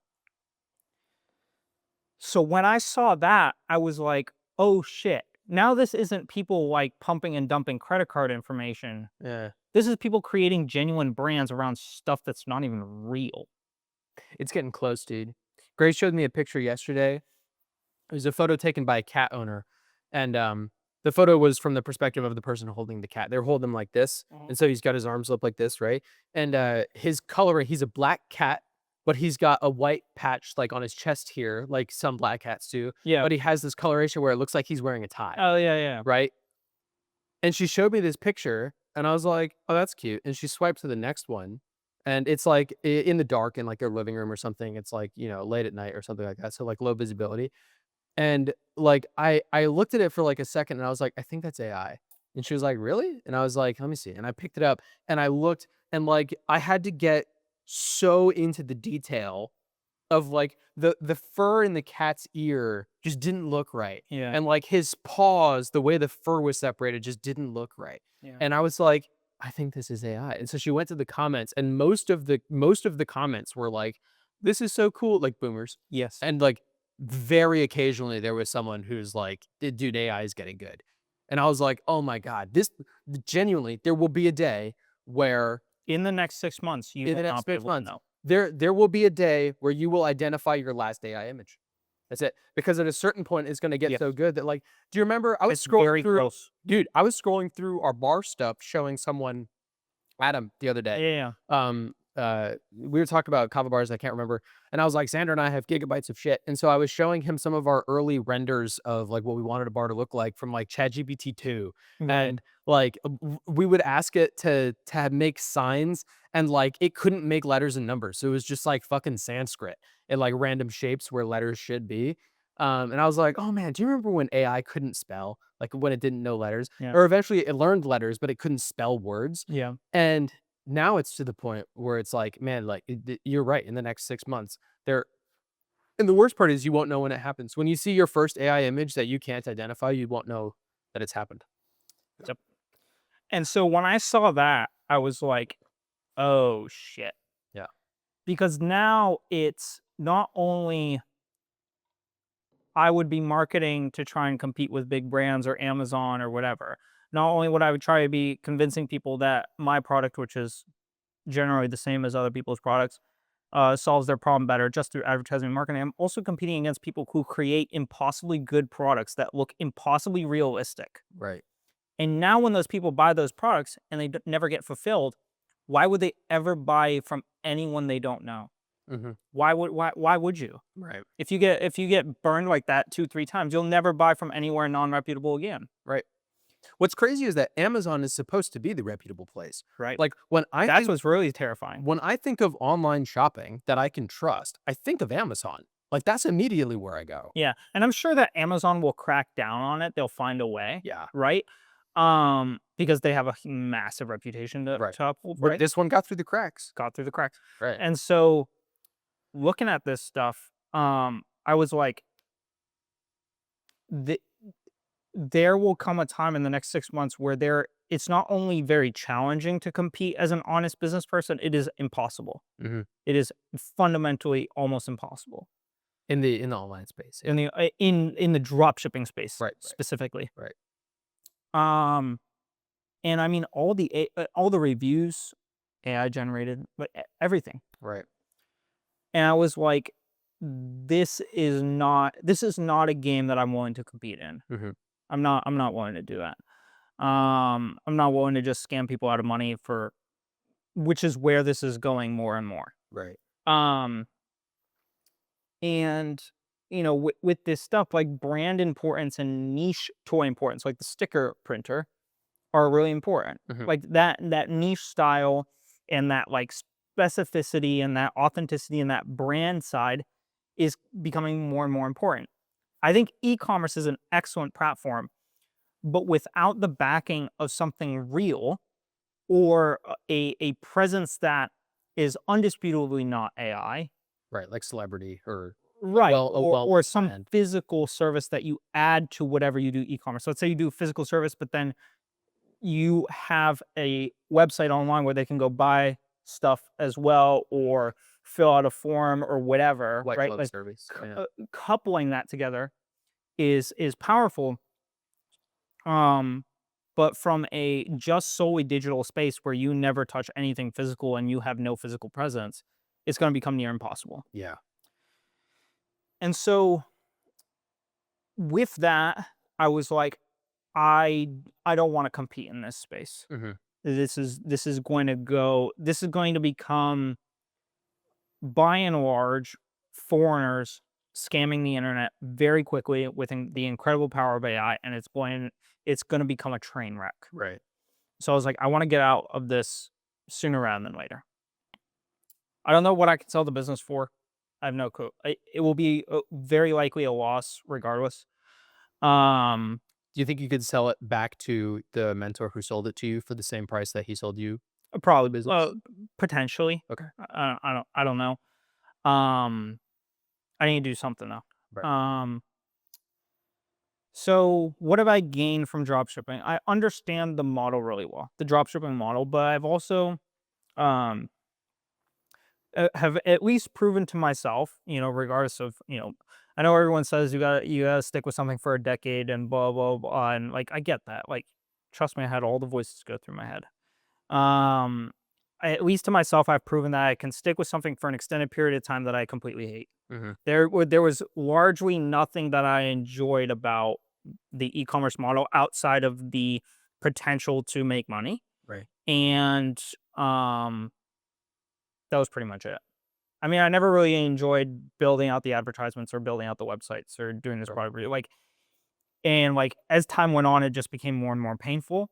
Um, and so to some extent, like I think there are these logistical hurdles that like make me think like I want to get out of drop shipping. Maybe part of it is also like I'm sick of this model, Hmm. right? Maybe. I also don't really care. Right. I'm done with this model. Yeah. Um, Now, what have I learned? I've gotten proficient, I would say, quite proficient at building out websites, Hmm. building out good product websites. I have a good template now that I use. I know how to go through this process. I know what to do, what not to do. Right. And I've learned a lot about advertising. Mhm. I'm I think that Facebook ads in particular. Facebook ads in particular, how to run them, and I've been told by the largest media company in the world that my ads are good, my mindset's good, my strategy is good, and the way I'm working and how I'm approaching it is good. Right. To me, that says I at least understand how to run ads, Right. and I understand the fundamental frameworks for how to build an ad that should at least give me the foundation to convert something, Right. right? And so that I think I've acquired or learned the fundamentals of Right. that I can pull away from drop shipping. And a few other, and then these are the points that kind of led me to my next place where I want to take things. Um, when I started making more money in drop shipping, the first like week or 2 weeks, awesome. Mhm. Checking it and like, wow, like this is so cool, blah, blah, blah. Very quickly that faded. Very quickly. Um, and I realized that if going from $500 days to $2,000 days in revenue, um, faded very, very quickly.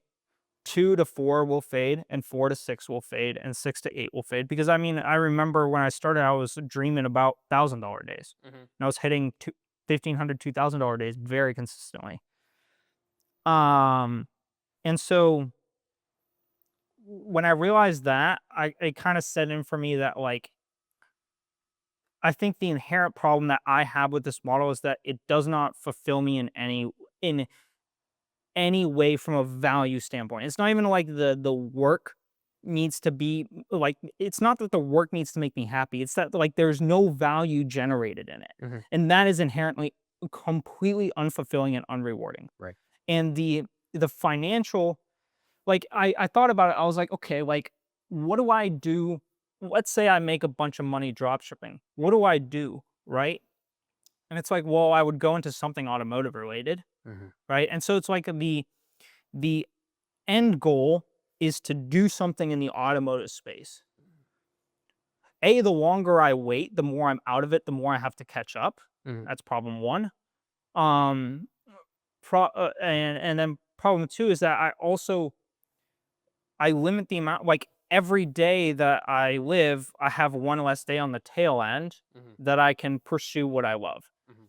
And in 5 years, I'd probably give up any amount of money to be 5 years younger. And in 10 years, I'd give up any amount of money to be 10 years younger. And so thinking about that, I'm like, every business has shit in it. And I've shown myself that I can sacrifice things, time and effort for things that I hate. Mhm. Um, but like I got this quote from Elon Musk. There have to be things in your life that aren't just all misery. Like there are certain things that have to make you feel excited about humanity and excited to wake up in the morning, even if it's not all of the time. Mhm. Like there have to be those nuggets. In selling educational kids toys online, there were none of those nuggets. Um, and so another thing I got for this quote's been on my mind for a while. I heard it a while back, but Jim Carrey said this quote when he got I think it was an Oscar. Mhm. He was like, from my dad, he used to be an accountant. This is Jim Carrey talking. My dad used to be an accountant, and when I was relatively young, he lost his job as an accountant, and we struggled as a family for a very long time to try and do what we can to survive. And so, what Jim Carrey learned from his dad very young was that you can fail at what you hate, so you might as well fail at what you love. Mhm. Um, and at the end of the day, with that in mind, with something that I failing at something that I love, with understanding the dropshipping model, with understanding that for my own personal self, I need to have a business that provides some sort of genuine value and isn't just a perceived value. It has to have real, tangible value. And also with the uh, AI being so influential in e-commerce space now and only projected to be more and more and more influential. With those things in mind, um, I needed something that coupled those things that I would be willing to sacrifice for, and also was a story I wanted to tell. What can I do that if I look back on my life when I'm 80, And if I make no money doing it, I still wouldn't have regretted doing it. What's that? Drop shipping was not that. Drop shipping was not that. If I look back on when I was 80 and my entire life I spent drop shipping and I made no money, I'd be pretty regretful of my life. What's something that I can look back on in time and be like, even if I didn't make any money doing that, I'm still glad I lived my life that way. You win even if you lose. Right. And so that's something racing related. I don't have a picture of what that is. But I want to, before I dive into the racing side of things, I want to address one thing. I've been a long time proponent of not making your passion into a business. Hormozy talks about this too when he says, like, if my dad used to say if he made his passion to a business, he'd be a bartender at a ski slope. Right? That's one of his like kind of sayings. And so I thought about this, and I'd always agreed with it, and I never thought about it too deeply because it resonated with me. It was like, and I still agree with it, but I want to make one very important kind of clarification or distinction. And I want to tie this into Hormozy. Hormozy says this, and I also believe it, right? So we have that parallel there. When Hormozy started his first business, he started in gyms because he loved working out in the gym. And his framework was, I love working out in the gym. I'll start a gym. I can work out there. I can also coach people, right?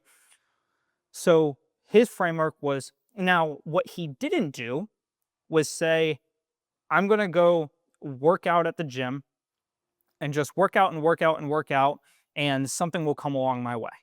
That would be doing your passion. What he did was he took his passion and then he applied one core skill to it. He took working out and then he took that framework. I love working out, but I want to add in a business skill of starting a gym and helping other people work out. So that's a Kiyosaki principle of most people are one skill away from great wealth. That's that skill. Then he started a bunch of gyms, and then he lost it all. Right? He made some bad business decisions, had to close some down as well. Blah blah blah. Right? He stretched too thin, closed them down, and then he went back to the drawing board. And he had that $100K in credit card debt. He needed to raise the money in 30 days. Well, to edit that, I think he was successful and he was selling the gyms to fund the next thing with his business partner, but his business partner scammed him out of his money. The So he business wound up partner broke. scam was during the gym time. Right, but that was when he sold, because he sold like 6 of his gyms and then got scammed out of the money. So he was left with some debt, and that's when they figured out the gym launch thing. Right. Right. Yeah. But it was successful. Like Yes, he was making money. Yes. Right, But then he lost it all. Right. And then he went back to square one and he said, what can I do? Now, what he didn't do was go, I'm going to completely ignore all my this is my perception, at least. I'm going to completely ignore my passion and I'm going to immediately go into software development for a defense company. Like, that would be a complete diversion, right? There are a million arguments for why that could be profitable. There are a million arguments for a million different businesses of why it could be profitable. But what did he pick? He picked something gym related and he coupled a skill with it. He said, I understand how to build gyms. I love being involved in the gym space. I'm going to couple the skill of teaching other people how to launch gyms with this passion for gyms. At least that's how I'm reading it, right? And then he started Gym Launch and built a successful company. Yeah. Now, if I did my passion for my whole life, right, I would go to the racetrack and race shifter carts and race cars and do all these racing things and just race, right? There's no money in that. Like there's and that's something I want to do, but that's not a business, right? But what skill can I couple with racing in order to build a business, right?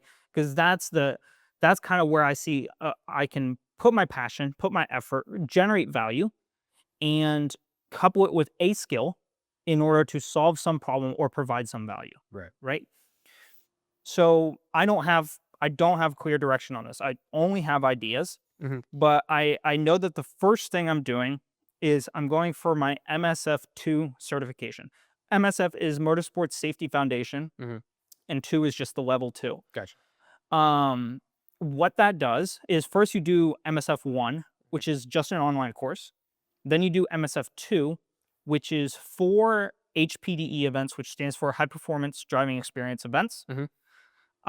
You do 4 of those events with a point by pass, so the people in front of you will point to pass Right. with a driver coach. Mhm.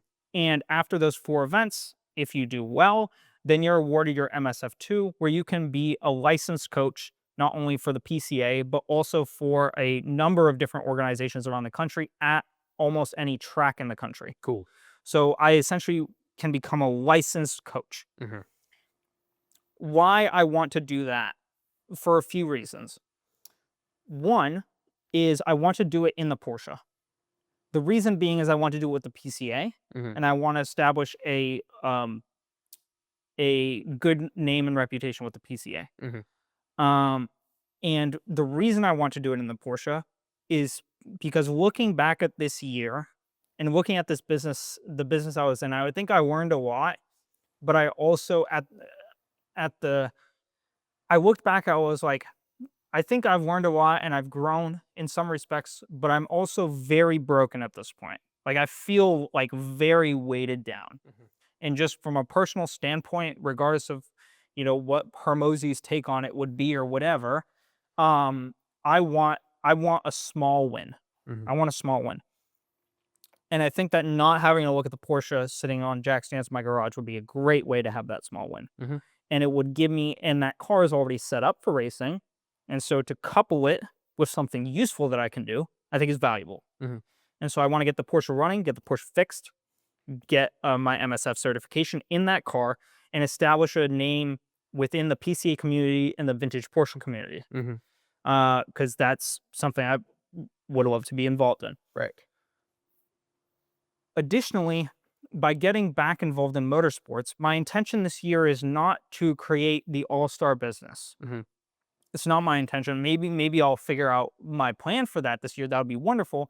My idea is this year I want to get back involved into motorsports and racing in order to be in different segments of motorsport to identify clear problems that people have, Mhm. so that I can identify problems that people have in motorsports or in karting or in racing, whatever, and identify what am I most suited for to, or what do I have the most passion about solving. Right. Specifically, I want to find the really hard problem. Mhm. I want to find the problem in motorsports or racing that has been around for a decade or more, that people have been unwilling to solve, that's really challenging. Mhm. And I want to find that and then work as hard as I possibly can on it to solve that issue, Mhm.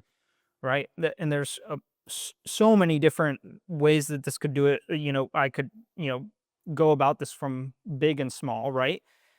Um, But also what I'm doing is, of course, I have the Blue Origin interview. I think it would be valuable for me to have a position in an automotive field, whether that's Mhm. an automotive engineer, whether that's a technician for a racing team, whether that's at an engine building company locally, Right. right? There's a variety of different avenues that I can go. Mhm. And I think that regardless of what job I take, even if I go back to NASA, right? Because there are pros going back to NASA. For example, Blue Origin is not hybrid at all. Right. It's 5 days a week. They do not pay for overtime. Um, and it's a very demanding environment from the people I've talked to. Right.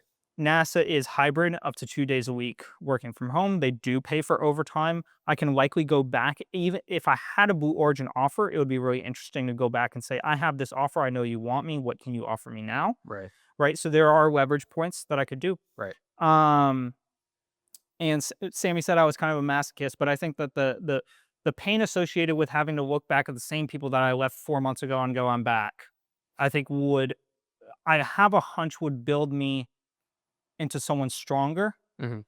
especially when coupled with something that's a clear win. If I can get the Porsche running and get that going, and have that as my strength and foundation Mhm. for, like, building myself back up as a person, coupled with having to continue to work through challenging situations, that I see as a great path towards growth. Mhm.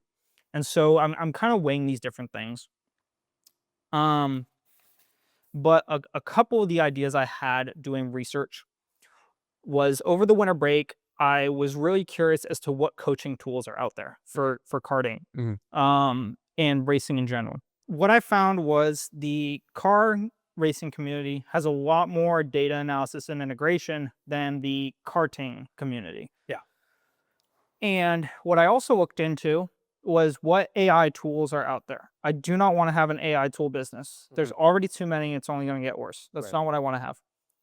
But what I think is powerful is having a AI integrated with a business in order to add value to a business that already has inherent value, regardless of the integration of AI or not. Yeah.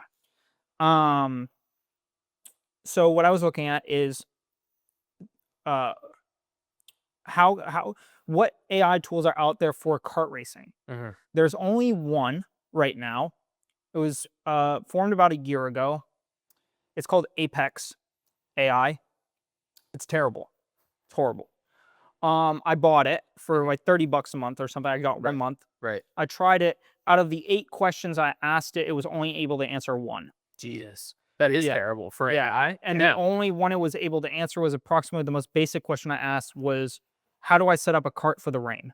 okay. It could not do anything specific shifter cart or tag cart or world formula cart. It Right. could not identify gearing. It could not identify different tracks. Mhm. It could not identify different track conditions for like specific regional areas. None of that. Right. It was only like, I am struggling with this broad problem. Please output generic ChatGPT answer. That's what it did. It was essentially a ChatGPT model with more barriers. Got it. Um, and that was like completely horrible. Mhm. And so I was like, okay, well, that's an obvious gap. Right. Um, and so what I also looked at a little bit was I was curious, kind of when I was researching this coaching side of things. Back when I was racing, it was like for for a really good coach for a day with like some data analysis, it was about 500 Mhm. a day with good data analysis and all that jazz. Mhm. Today for kart racing, for the average for video and data analysis with coaching on Mhm. track is $1,000 a day cash. Mhm. That's nice. Yeah. So there's opportunities. One of the things I was kind of looking at was one of the things I learned from drop shipping was uh, low ticket products require high volume, Mhm. right? And with high volume comes high volume problems. Mhm. And with higher ticket products, you sell a lower volume. And obviously, it's harder to sell a higher ticket product. But with me working in the business, I would rather try to sell people on something that's $1,000, $2,000, $3,000 Mhm. than try to sell people on something that's $20. Mhm. Because it's easy to sell a $20 thing. You got to get a ton of people in it. And it also inherently, if the product or service I provide is worth $20, it's easier to replicate. Yeah. And so I want to provide something that has a lot more value, that's a lot more challenging to replicate, um, that will then yield a higher ticket value. And also, this I'm gonna interject. I'm trying to let you, No, yeah, you're good. share your story. But I have so many thoughts, so I have to interject at some point. They're all good thoughts. But you, when I think about selling, it's so much easier to sell things that you are passionate about. Mhm. Like when I got the Lexus and I was talking at the American Muscle Car Museum about how like a month ago I would not have been able to sell you a Camry, but now I literally did. Callie at the bar, her car blew up. She's getting a new one. She's trying to figure out what to get. Her grandparents are giving her some money to help her out, and so she's got this list of options. And I said, throw it out and get a 2020 Camry. Just get a Camry, Yeah. right? Just get the all gas, the fuck a hybrid. Just get the same powertrain as in the Lexus. And like I was able to sell that car really hard because I'm passionate about it and because I love it. And I have never really understood the argument for not getting into a business that is your passion. I don't understand it. Mm. I don't know why the argument is there. I think I think it's because a lot of people. I thought about this. yeah. Do you mind if I interject? Sure. Is that cool? Yeah. Okay. A lot of people. Let's take the example of um, a a painter, Mhm. right? A lot of people, or no, no, a fair amount of people love to paint, love Mhm. to do art. Mhm. That business, so on its own, right, It's just painting, not a business, it's a hobby. when you don't couple it with a skill, Right. is a hobby, not a business, Right. It's not right? making Or money. a passion, not a business, right? Right. It's something that you love, that's wonderful, but without coupling it with another skill, right? The, the problem is that this idea of if I paint enough, people will notice, and then I will sell art, right? That's um an idea, but without coupling it with another skill, it's very hard to have that come to fruition. Right. In the same way that karting, Mhm. there's this idea that if I just race enough and I'm good enough, someone will notice me and then will sponsor me in order to go big. Right. That is there are examples of that, Mhm. but they are incredibly rare Right. in comparison to I'm really good at racing. I want to provide a product or service utilizing one skill that I have and then pairing that and then building a business, Right. right? So I think where the don't follow your passion to build a business thing comes from is the idea that people will look at, oh yeah, build a business out of your passion, and they'll think, oh, if I just do my passion enough times, it will turn into a business. Right. That's what I think that message tries to break that idea down. And that's not Yeah. how I saw it because I never looked at it that way until I reflected like Yeah. from a bird's eye view.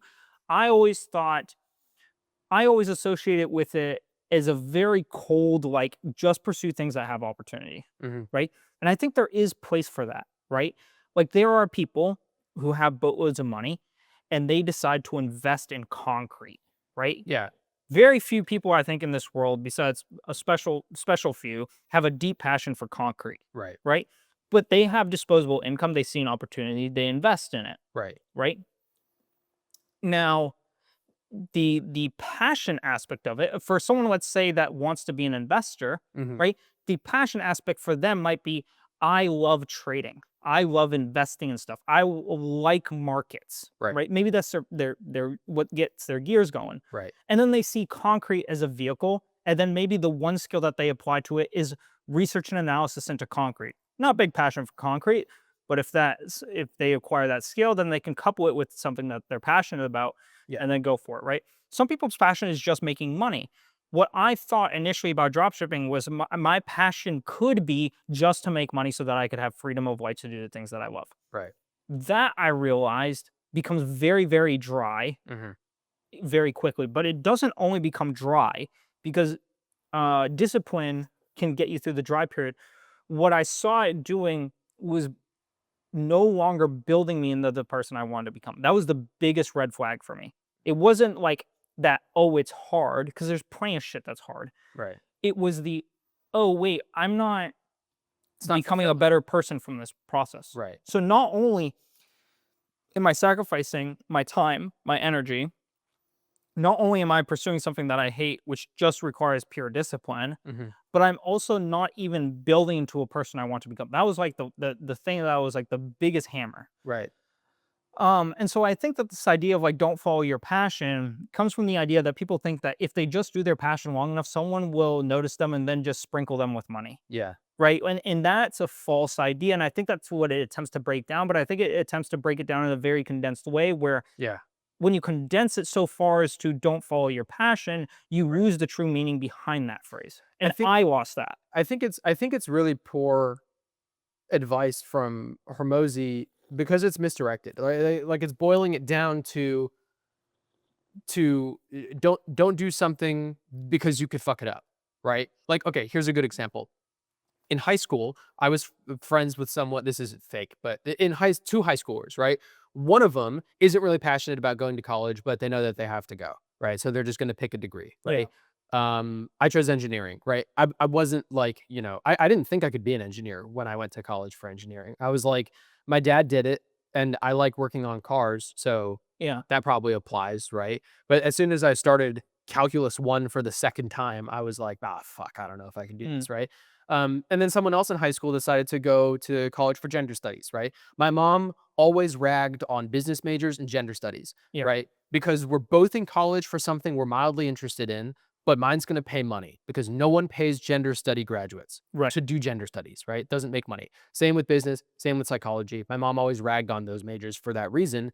And our running joke was the engineers that can't cut it go to business because Yeah. that's a degree that they can get. Yeah, the running joke from my grandma was, people who go into management, Yeah, there you go. studying management. She's like, "What the fuck are you gonna manage?" Yeah, Right? yeah. It's a yes. Exactly, right? But I think that that is just as limiting as Hormozy saying, "Don't go into business, like, don't go into business in your passion," right? Yeah. Because really what you're saying there is you're not capable of finding a way to make money doing the thing that you love, Right, and it's like, think which is about a bad lesson. school. That's a bad lesson. Yeah, and school Yeah. is it's I would be willing to bet negligibly 100% Mhm. people who have some passion and then have coupled it with a skill, Right, right? right. People who love art and then go to school to teach art.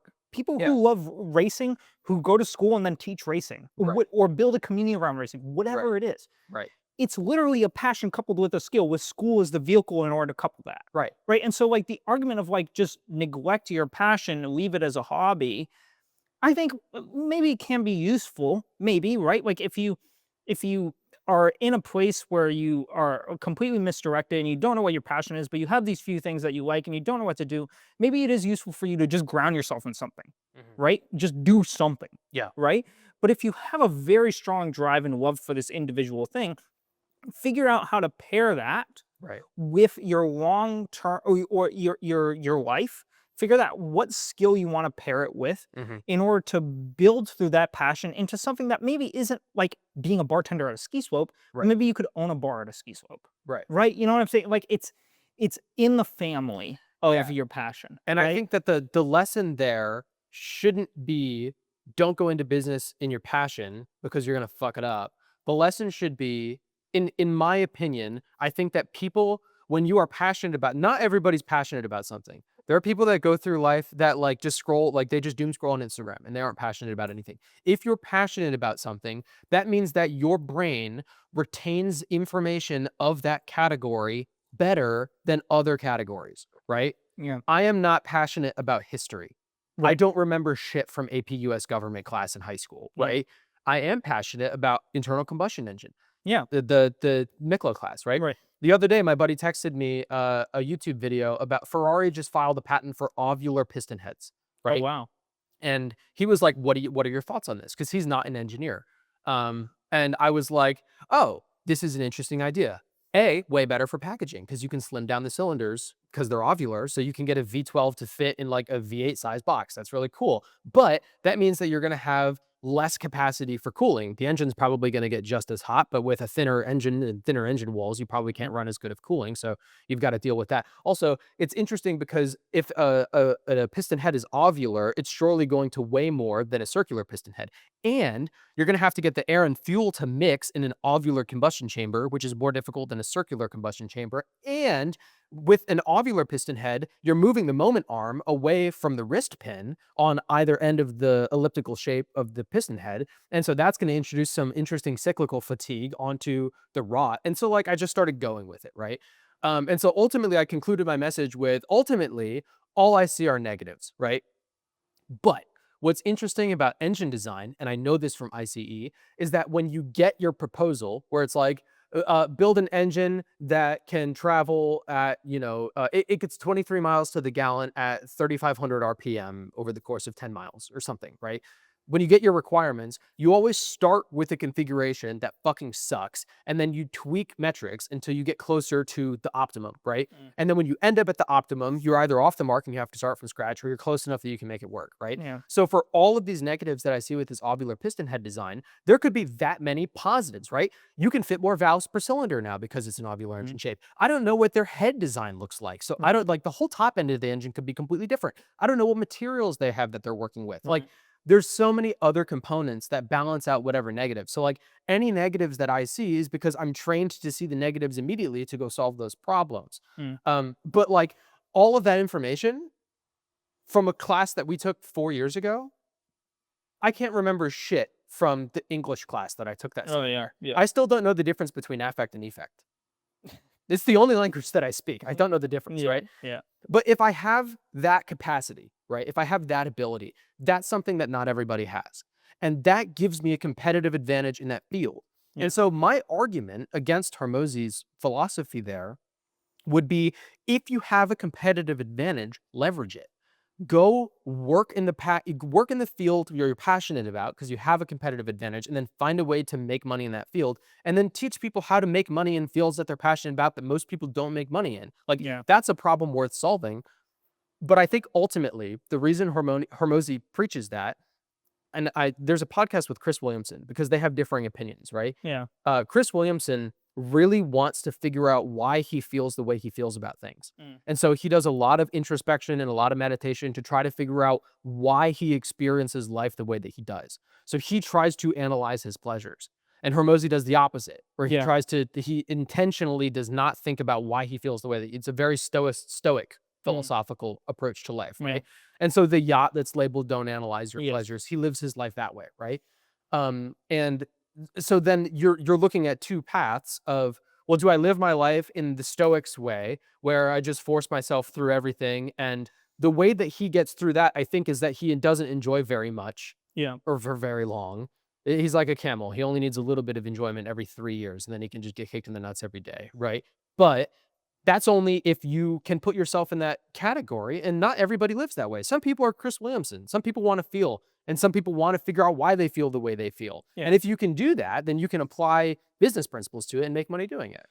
And to add on to that, I would push back against like the base principle of like don't follow your passion, well, as Hermosi says it too. Because I mean, acquisition.com on its surface Mhm, was a completely different business than gym launch mhm. in some ways, right? But in many ways, the skills in order to launch a gym and advertising likely transfer over to other businesses that could also use help in those fields. Right. And I also got this idea from an old video of Alex Ramosi where he was doing a gym launch event, Mhm. and someone in the crowd asked him a question about business who was not in the gym business. And Hermosi was like, "Why are you here?" Mhm. And they're like, "Oh, well, it's so like just, valuable to be here. Like the information's still valuable." Right. And I don't know for sure, but I have a hunch that experiences like that led him to believe that he could start something like acquisition.com Right. and apply the skills he had in a broader sense. Right. But I also will I also kind of want to push back against this passion idea because Alex Hormozi has said many times that he genuinely loves helping people with business, Mhm. right? And although not every aspect of acquisition.com, I'm sure, is Alex Hormozi's passion, there is a silver lining that I'm sure makes him excited to wake up in the morning to Yeah. some extent, Yeah. right? Just so, and like looking at someone like Elon Musk, like I think he's up to like $600 billion of net worth now. Something He just ridiculous. got approved for $1 trillion pay package from Tesla if he meets performance goals over the next 10 years. Wow. So he could be the first Why? trillionaire if he meets these crazy moonshot performance goals. Yeah. Yeah. And so when someone like Elon Musk says there have to be things that make you excited to wake up in the morning, Mhm. like eh, like it really made me think. I was like, yeah, I think there do have to be things that make me excited to wake up in the morning. Dude, think about it this way.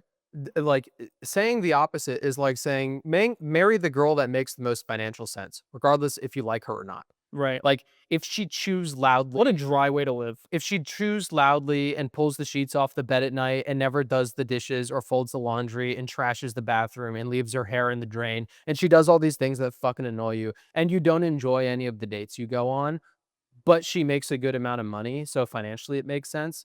That's not that's not how I choose to pick my Yeah. partner, right? Like, what's the point in committing to a relationship with someone if you don't like them, Right. right? Right. Like, you don't have to be enamored with everything that they do, right? Everybody makes sacrifices in relationship. Yeah. I do shit that I don't want to do because the net positive outweighs the very few negative. Right. Yeah. And I mean that's, um what I plan to do this year is to identify problems in the racing and karting scene in Mhm. order to identify what problem is hard. I think that actually I believe it will go in this way. I will identify a problem that I'm passionate about, and it will inherently be the hardest one Yeah. because I tend to lean towards things. I like challenges, Mhm. right? But I like challenges that have meaning and value. Right. I don't like putting out 500 advertisements for a product I never created to selling to people that I don't know online. Right. You know, like that's different, right? That's a different kind of challenge. That's like what I really hated about dropshipping was I felt after an extended period of time. At first, I felt a lot of growth from myself from it because I learned a lot, Hmm. and I was also growing in my discipline and my ability to persevere. Right. But then after that, it started to taper, and then I started to realize that the only growth path really was just kind of like s- kind of breaking down who I am and the moral values that I have. Right. Especially with like seeing the AI stuff, like Hmm. AI products, I was like, fuck this. I'm Right. out. But I'm no way I want to compete with these people. Right. It's gonna just get terrible. And so my starting thing is to fix the Porsche. I Hmm. think that'll be a good solid win. Um, one of the ideas I have is taking more car racing data style analysis into the karting community, Hmm. integrating that with an AI tool that I build, integrating that with my skill set, working for a team. Did you find a telemetry kit for carts in your research? The Micron 6 is really damn good. It Does it do the brake and throttle input? it doesn't. I I forgot to research if there's another manufacturer out there for that. I know there's money there. I Yeah, know but there's money in there's a lot of I opportunity. know there's big money there. Well, I'm gonna, I'm taking it with stride, Sure. and I'm looking at things at least for the next few months, just from a perspective of how do I kind of get myself emotionally back on my feet? Because I went to my mom's and she was like, "You are broken." Thanks, mom. No, I mean, well, like she was right. Like she was like, "You are so down on yourself. You have Yeah. no confidence." And I was like, "I know. I just feel defeated." What? I said No, bitch. no. I was like, I just don't like. I feel defeated. Mhm. I was like, I don't know what to do. Um, and so she helped me kind of talk through it, and then I presented her these ideas Right. that I had. The next day. Um, One of the things I had written down was the increasing the like telemetry data, Right. right? Driver coaching. I mentioned that, and one of the things I wanted to do is if I can work with a karting team, maybe call up a couple of my old friends, if they would let me, maybe I could work with them passively, but then on the back end, like I know a karting team and racing team I used to get coaching from Mhm. in Palm Beach. They maintain a lot of carts. Mhm. What do a lot of carts have? A lot of friggin' microns. Mhm. What do a lot of microns have? A lot of data. Yeah. If I want to build this AI model, I need a lot of data from a lot of different drivers and good drivers. Right. And people who are paying $500,000 a day, Yeah.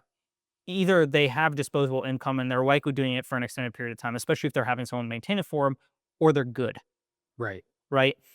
And so working with them, if I could get access to some of that data, could be a huge benefit to me developing this AI system. Right. Because then I can train it and Right. be like, here's a massive CSV file Right. of this person's laps, sector times, all this G force data, velocity data, all this stuff. Right. And now let's dig through it. Right. Let's build it out. Right. And I think that's a very cool Yeah. side of I things. agree. Can I make my appeal for my throttle and brake sensor idea? Sure. And here's why.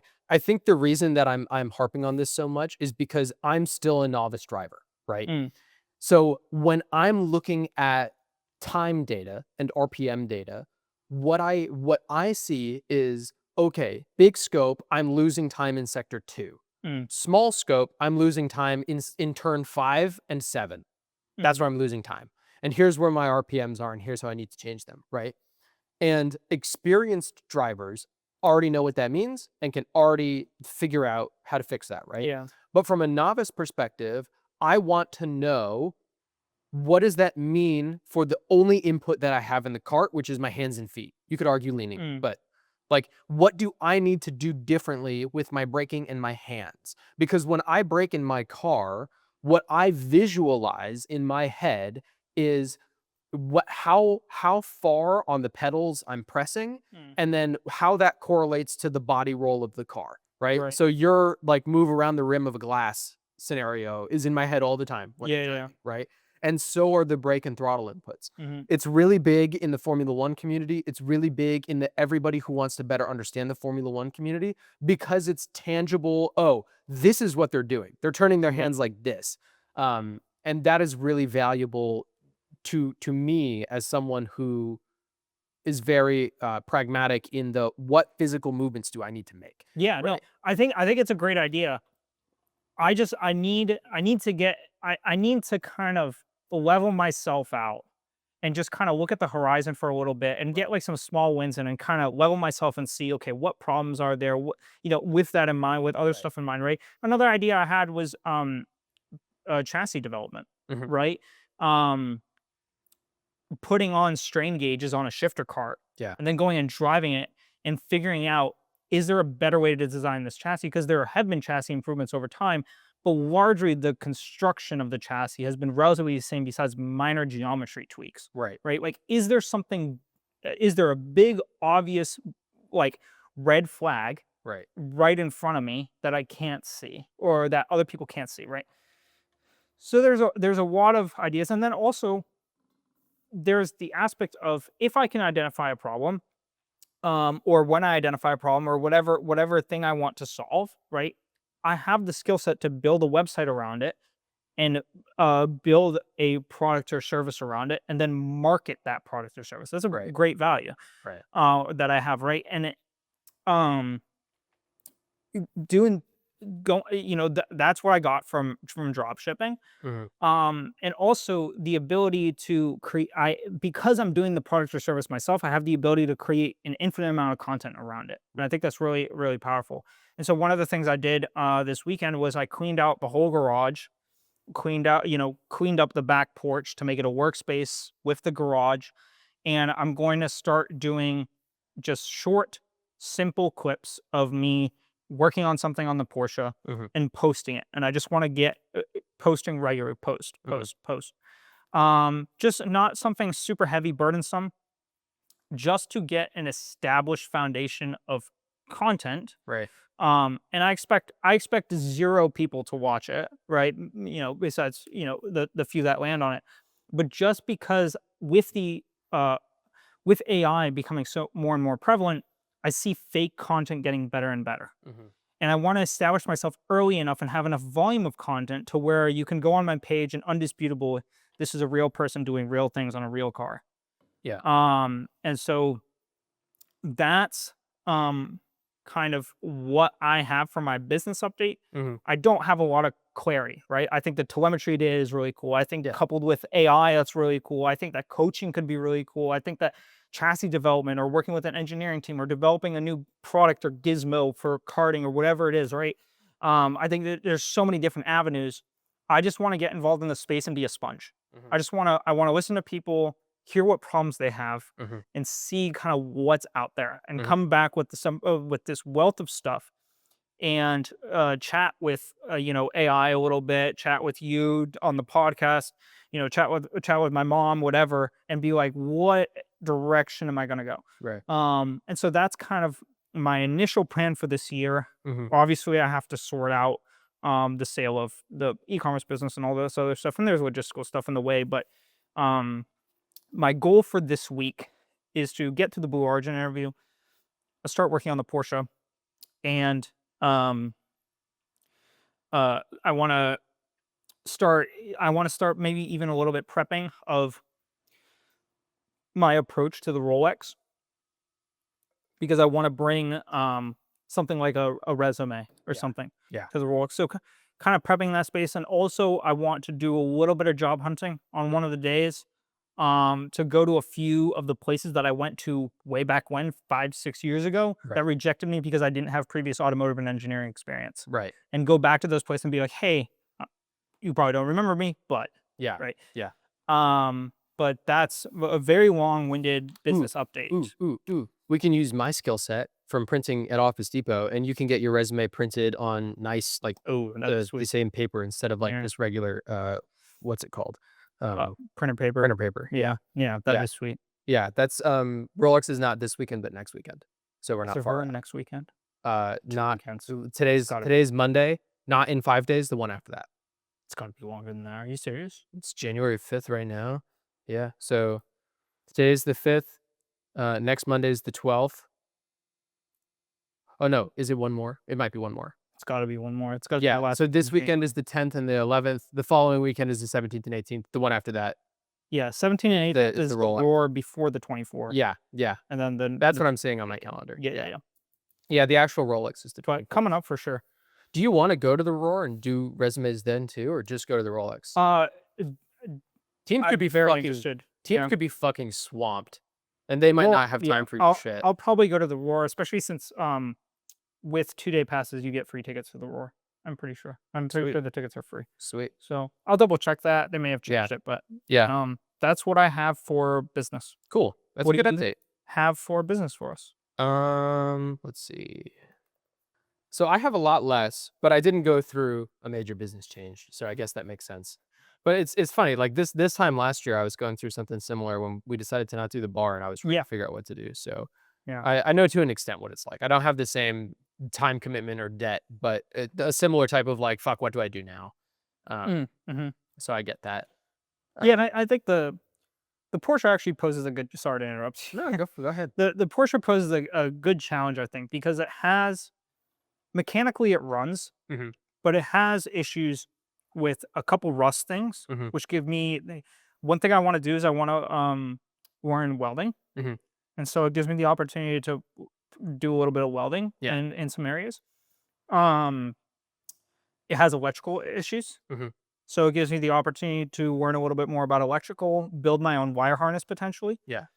Um, it's air cooled, Hmm. which poses a fun challenge in Florida, Hmm. where if I am like, if I'm kind of getting in the groove of what I can do, figuring out how to give it better cooling, Hmm. right, is an interesting problem. Right. And then mechanically, it obviously has the components mechanically that need to be run, but it's also like what I don't want to get swamped into on the Porsche is being like me and everyone else on YouTube trying to restore a car. That's Hmm. not my goal, right? That's why I have like this the HPDE and MSF2 certification incorporated. That's why like I have a bigger picture there. Right. The content, I just want to develop a brand around myself and what I do. Hmm.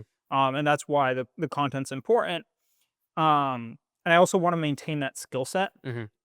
And one of the regrets I have with dropshipping is that it's very hard to create organic content, especially for a product that you don't use, Right. outside of getting other people to create it, and that's limited. Right. And then also there's the aspect of other people will just steal your shit. And with content around my Porsche with me in it, People can't steal it. people can steal it, but what the heck are they No, going to do I with said it? they can't steal it. Oh, well, Like they can't be you, right? Like, right, it's a right, right. personal. They can rip the video, but then what the heck are they going to do with Right. that, Right. right? So I think that's an important factor.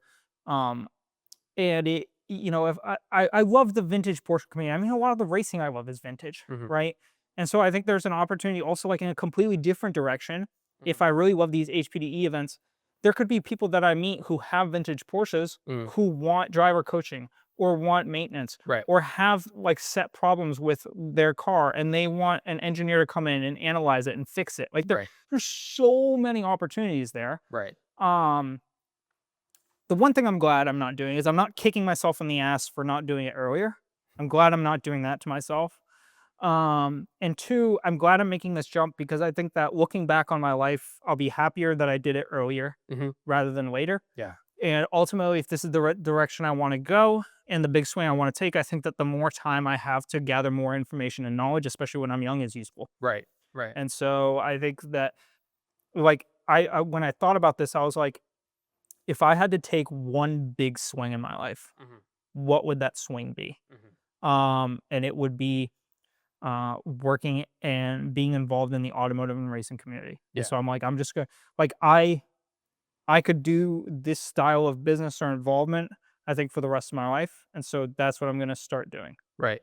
Well, and there's people who do what they love and don't make any money doing it and are happy, right? Like my first series girlfriends, both her parents were teachers. They did not have a lot of money, but they loved their jobs, right? Um, and so it's the classic like rich dad poor dad type deal where it's like the person who has a fulfilling job but doesn't make a lot of money loves what they do every day even though they want for wealthy things, Yeah. and the person who does a job that they hate but makes a lot of money wishes that they were fulfilled in life, right?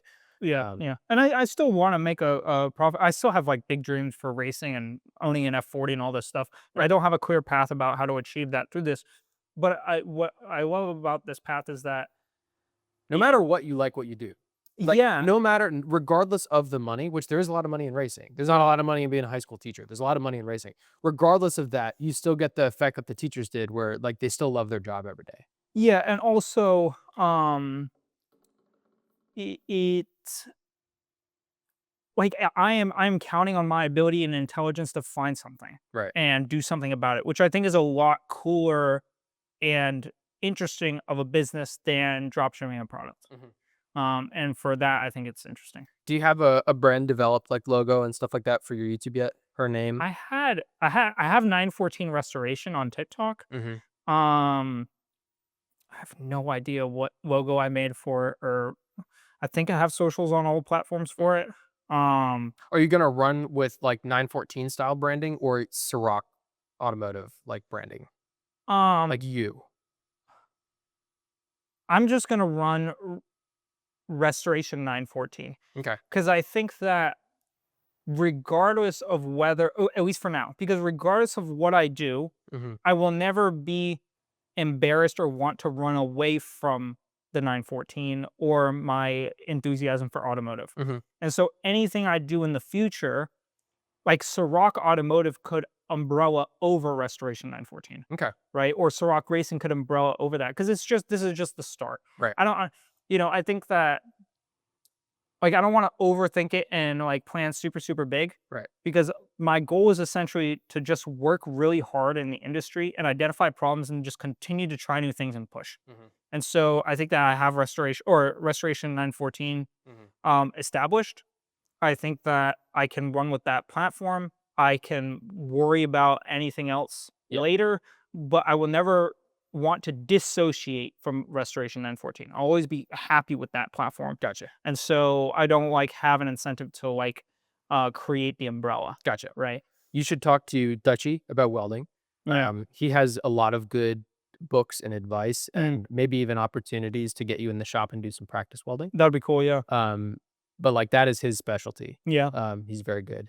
And then my dad, because he has a lot of really surprising resources working on the Jag, getting all OEM parts from really obscure companies and really obscure restoration companies. Yeah. And so he has a lot of good resources. If you're like, I want this like original like tube, but I don't know where to find it. He's got a list of places that he works with Yeah. to Yeah. restore the Jag. Also, And I'm also the sure guy he'd who love. does armored medieval fighting at Kraken. Oh, Jim. Yeah, he does really, really good welding stuff too. Oh, really? Yeah, yeah, and Cool. I he didn't know. actually offered to fix the 914 welding for me Oh, really? many moons ago, yeah. He used to restore, cars. He Yeah, yeah, he had the Yeah, E39 M5 and we started talking about yeah. E39s. He's a cool dude. Yeah, You know, he had, like, some of the worst he has one of the greatest brain injury comeback stories ever. yeah, Yeah, super cool guy. yeah, yeah, he's really, really cool, so I could there's so much opportunity, I mean, it's like, um, I have a lot of opportunity in the field and also, I have experience, at least some, in the racing and automotive community, and so I think I can, um naturally just being interested in it, I also have a passion for it, and so Yeah. I think there's opportunity there. But that I'm gonna shut up for the rest of your business update. Oh, okay. That's fine. Um, let me make the note. I'll actually start the business update here. Uh, Way later. it's okay.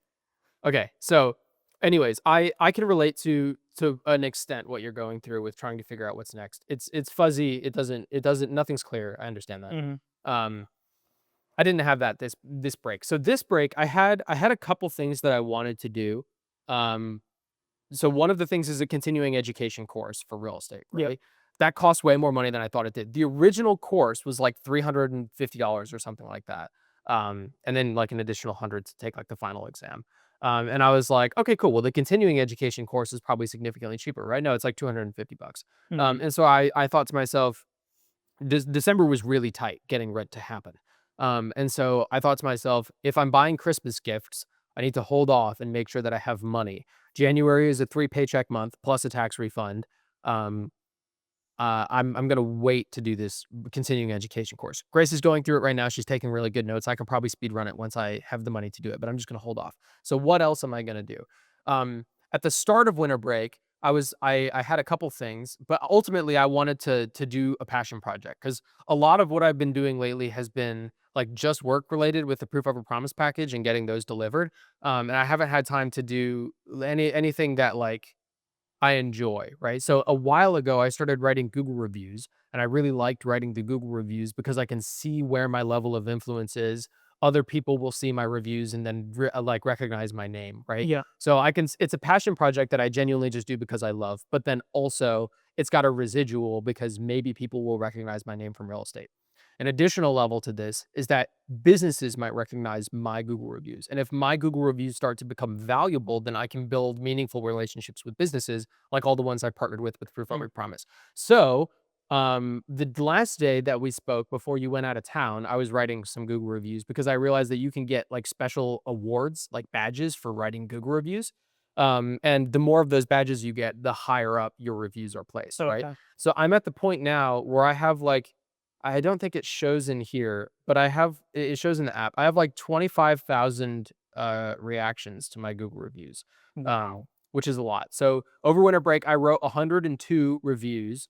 Like 50 of them have photos and videos attached to them, and I can see where my influence is kind of across the US. Oh, So wow. there's like a couple in California, there's a couple up in the Northeast, and then there's a couple in like Georgia, Tennessee area. But like most of it is Florida, and Yeah. then a high concentration in Brevard County. Right. That makes sense. Look at all that. So other people can go to my Google profile and see where I have left all these reviews.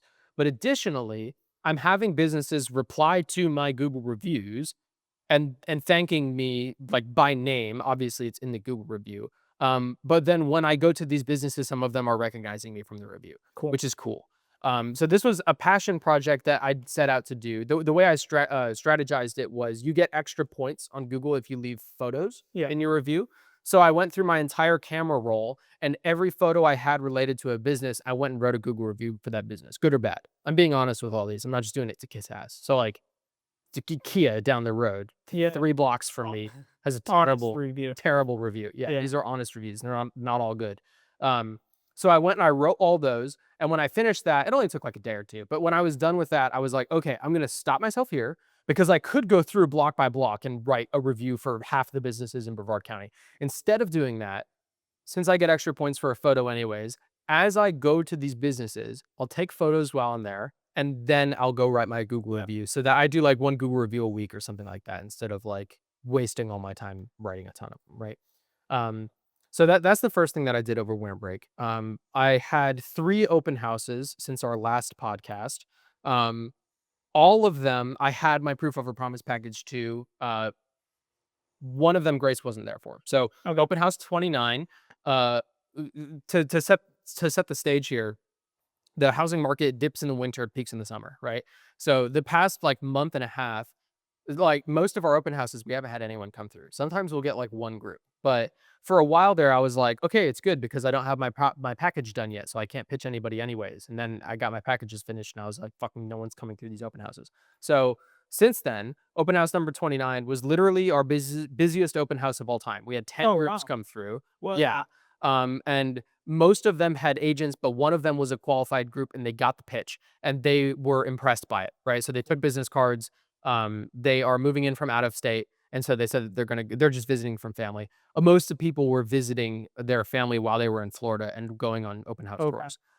But they got the pitch and it went well. They liked it. They saw value in it. And actually, it was a husband, wife, and then their kids were showing them around Florida. And I showed them the folder. I have like the Mhm. practice folder. And I set it down, and the man told his wife, he was like, "Are there business cards?" Like while I was talking. And then at the end, I was like, "Thanks for stopping by, whatever they're living." The guy was like, "Oh, grab that." And the wife was like, "No, we have to sign for that." And I was like, "Oh, good." She listened. Like the guy intuitively was like, "Grab it because I want it." And then the wife hadn't listened well enough. And Oh, she yeah. was like, "We have to sign to get access to it." So that was good. Open house 30 was the one that Grace wasn't there for. I had 8 groups come through, which is fucking awesome. Someone came through like within 10 seconds. I hadn't even finished setting up the house yet. And of those 8 groups, 4 of them got the pitch. One of them seemed really interested. Funny enough, the one person that seemed interested, they're moving from California, and she and her husband work at the Cape. And I was like, "Oh, do you work for KSC?" And she was like, "No, I actually work for Northrop." And I was like, "Oh, I work for Northrop. Are you coming from Palmdale?" She was like, "Yeah." And I was like, "Oh, Oh, cool. cool. Do you guys have an agent?" And she was like, "Kind of." And I was like, "Oh, okay. Well, I'll give you my pitch anyways and show you what I offer to my clients." So I gave her the proof of her promise pitch. She was really impressed. She really liked it. And she was like, yeah, the agent who I have here is, and then she said the guy's name. He sits in my cubicle row. He's Oh, the wow. other agent that works at Northrop Grumman on my team that doesn't tell people that he's a that he is an engineer. Oh, yeah. He lies to his real estate clients and just tells them that he works as a real estate agent. He doesn't Oh, say that he shit. works as an engineer. Um, and so she was like, "Yeah, I know him." And when he heard that I was moving to California, he immediately hit me up and was like, "Do you want to buy a house?" But they have 6 months left on their lease. I think it was 6. So they have time to look for a house. And she was like, "Well, I'm not ready for a house right now." And I was like, "Yeah, that's he's kind of pushy with getting you to buy houses. I choose to not do business that way. So there's no pressure for you, but you do get this if you sign up as my client. I'd love to help you." So she was a really solid lead. And then the open house we had yesterday, we had 7 groups come through. Wow. 2 of them were qualified and got the package pitch. And one of them I have a high degree of confidence in too. So far, I haven't actually converted people coming through open houses, but all of them have gotten the pitch. Most of them have taken business cards. I have to buy new business cards because I'm running out. And then I was talking at the bar with somebody. He was just at the Christmas party. He was looking over my shoulder and he was like, "You a real estate agent?" And I was like, "Yeah." And he was like, "Oh, I'm a finance major. I'm in my junior year for my finance degree. How's the market right now?"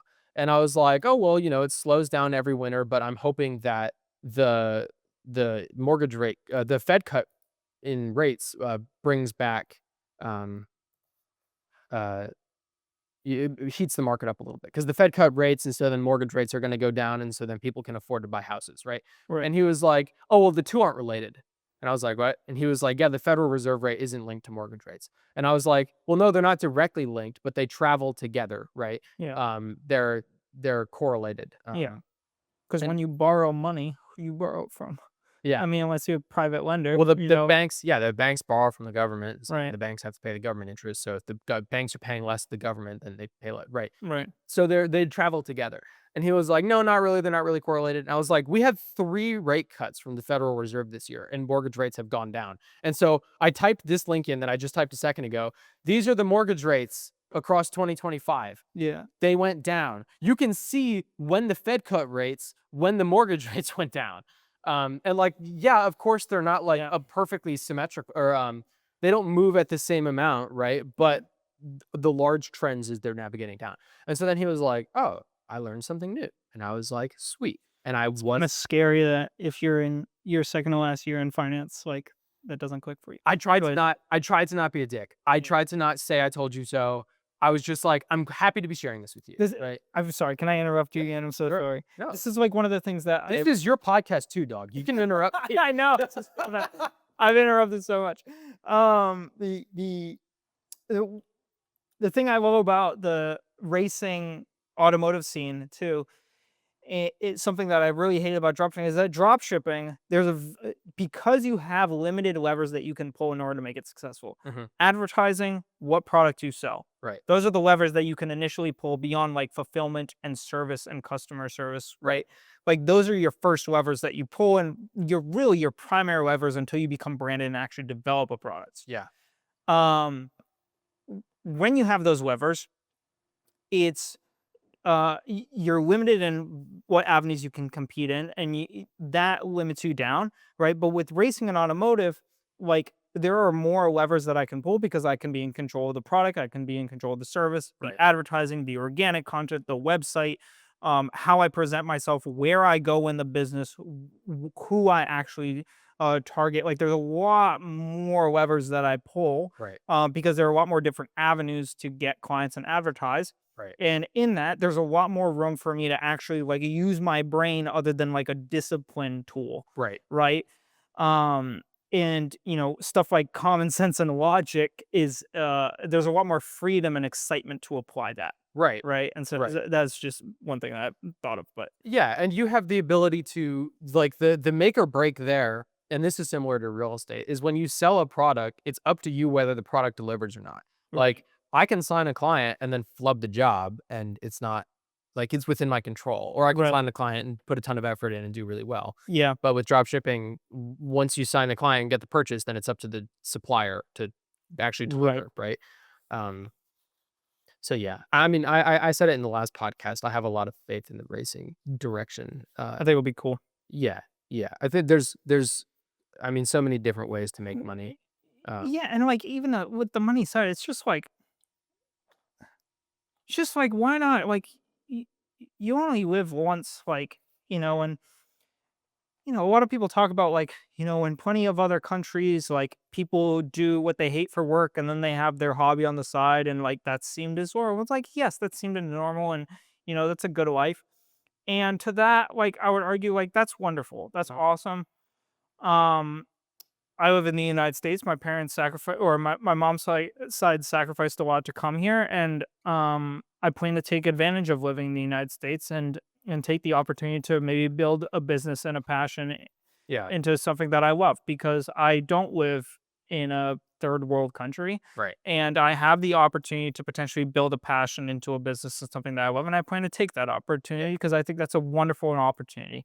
And so, like, yeah, there's a million different ways to approach life, but this is the way I'm choosing. It's funny because I hear a lot of people who hate capitalism talk about capitalism from the perspective of working a job that you hate to make money that isn't fulfilling, and then you only spend time with your family on weekends, and Mm. even then you have to do chores, right? Yeah, And like that's how they view capitalism. Um, but the way that I view it is like there's opportunity to make money in any field, and you have the opportunity to make money in a field that you enjoy. You just yeah. have to figure out how to make money doing it, right? Yeah, yeah, and, like, at least you're given the opportunity to do that. Like, that's an awesome opportunity, Right. right? And it's great, and I look forward to trying to pursue it as Right. best I can. Unless your passion is not working. Like, if your passion is taking time off, then it's more difficult to make money. But dude, like, people's passion playing video games, they make more money than anybody else. Like, the professional gamers that become Yeah. influencers online make Well, shitloads of money. that's a great example, but what do? They don't just play video games in their mother's basement, they couple it with one skill. They're They influencers. take Right. a video camera and learn how to make content, and they put Right. it to that. Or Right. they go to a video game development company and they take their passion for video games and they learn to develop video games. Like, there's a very consistent trend of I have a passion and then I couple it with a skill, Right. right? Yeah. Anyways, Yeah. that's my point. I agree with you. Yeah. So I'm talking to this finance guy, and he's like, "Oh, I learned something new," and I was like, "Yeah." And so then we just started talking about real estate, something that's become increasingly important to me that I've realized is there's not many real estate agents that are from here, born and raised. Mm. And so when I tell people I grew up here, they're like, "Oh, like right here?" And I'm like, "Yeah, right here." And they're like, "Oh." Um, a lot of real estate agents moved here in the last 10 years or the last 5 years, and I have inherent leverage just because of how long that I've been here, right? So yesterday at the open house, there was a woman who she was a part of the HOA. She was like a head chair, whatever. And she was like, I've been here for a long time. I've been here for 10 years. And I was like, oh, I grew up here. And she was like, oh, really? And I was like, yeah. And she was like, so you were here like as everything was getting built. And I was like, yeah, I worked at the movie theater in the avenues down the road before any of the condos or hotels were built. She was like, wow. And it was like, oh, dude, I've got clout with old people because they've only been here for 10 years. I've been here for longer. Right. That's crazy. So that was a good feeling, and it was the same with this finance guy. And so then he was like, "That's really cool. Here's why I like stocks over real estate." And I was like, "Dude, I totally get it. I prefer real estate over stocks, but all of my money is invested in the S&P 500. So like, I totally get it." And so we were talking about like the difference between hard assets and soft assets, and I was like, "Yeah." And he was like, "Well, what are you working on right now?" Because he saw that I had whatever I had open up. And I was like, "Oh, well, I just finished this proof of a promise package." And so I showed him and he was like, "Dude, this is fucking incredible. Mm. I have yet to show the package to someone who hasn't been like shocked and impressed by it." Yeah. So I'm using that as a tool to impress people at open houses, but also people who aren't looking to buy or sell right now, but I know own property. I'm using it in advance, right? So for example, one of my friends at Northrop Grumman is our age. He owns a house. You actually know him too. I'm just not going to put him on live Sure. on Yeah. the podcast. But I know that he's interested in moving up north in the next few years because he's from up north and he's not a huge fan of owning the house. And he did not have a good experience with his realtor when he bought the house. Mm. And so of course, I would like to help him sell his house when he's ready to, right? Not only because I want to make the commission, which is true, all real estate agents do it to make money, but also because I think he can get more money working with me than if he were to do it on his own. But I understand that he has a distrust for real estate agents because his buyer agent fucked him over and he's not going to work with her to sell his house. And so He was the person who I asked, like, "Hey, what was the worst experience like, what was the worst part of your home buying experience?" And he was like, "I don't think my real estate agent brought me any value," and which got me thinking, "Well, how do I provide value?" And then that led to the proof of a promise package. Yeah. And so I went in, I worked a lot of the days over winter break, so that I could use my PTO to get days off this week. So it's Yeah. like, instead of having a week and a half off work, I had like a 4-day weekend, and then I went in for a day, and then a 3-day weekend, and then I went in for a day. And so Yeah. but I'm just dragging it out longer. And while I was in there, I delivered one of the folders to his desk. So he would have gotten that today. And so he's not a client. He's not signed up to me, but I can use this as a tool to warm him up to me and kind of prime him so that when he is ready to sell, he works with me. So that is something else that I did over break. Cool. So I have written here, I built 5 packages. Now I've built 10. I've delivered not 2, I've delivered like 7. And I've pitched 2 new clients. One of them was at the bar, that guy I was talking to, and he Yep. was like, "Damn." And he actually told me that he was thinking about buying a house a few years ago, like right after COVID, which he missed the boat. That was like the best time to buy a house. Um, he was talking about buying a house, and his brother was a new real estate agent, but he wasn't fully confident in working with him because he was still a new agent, and he didn't want to make mistakes or anything. So he stopped. He did not buy a house because he didn't have confidence in his brother.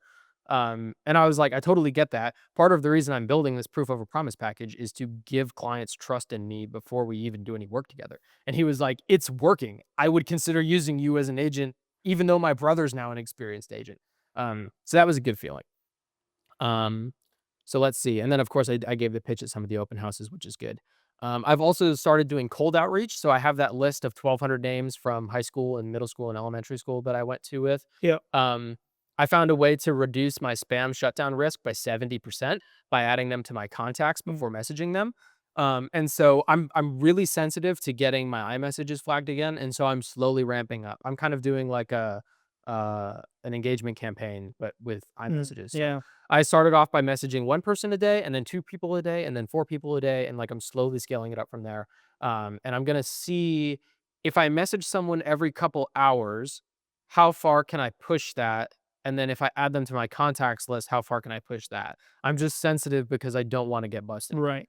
But I have started contacting people. I've had several people reply. Most of them aren't in a place where they can buy a house yet, but they do see value in the package. And I'm striking up conversations with them. Like, where are you at in your life right now? You never know who you're going to meet in like a Yeah. cool field.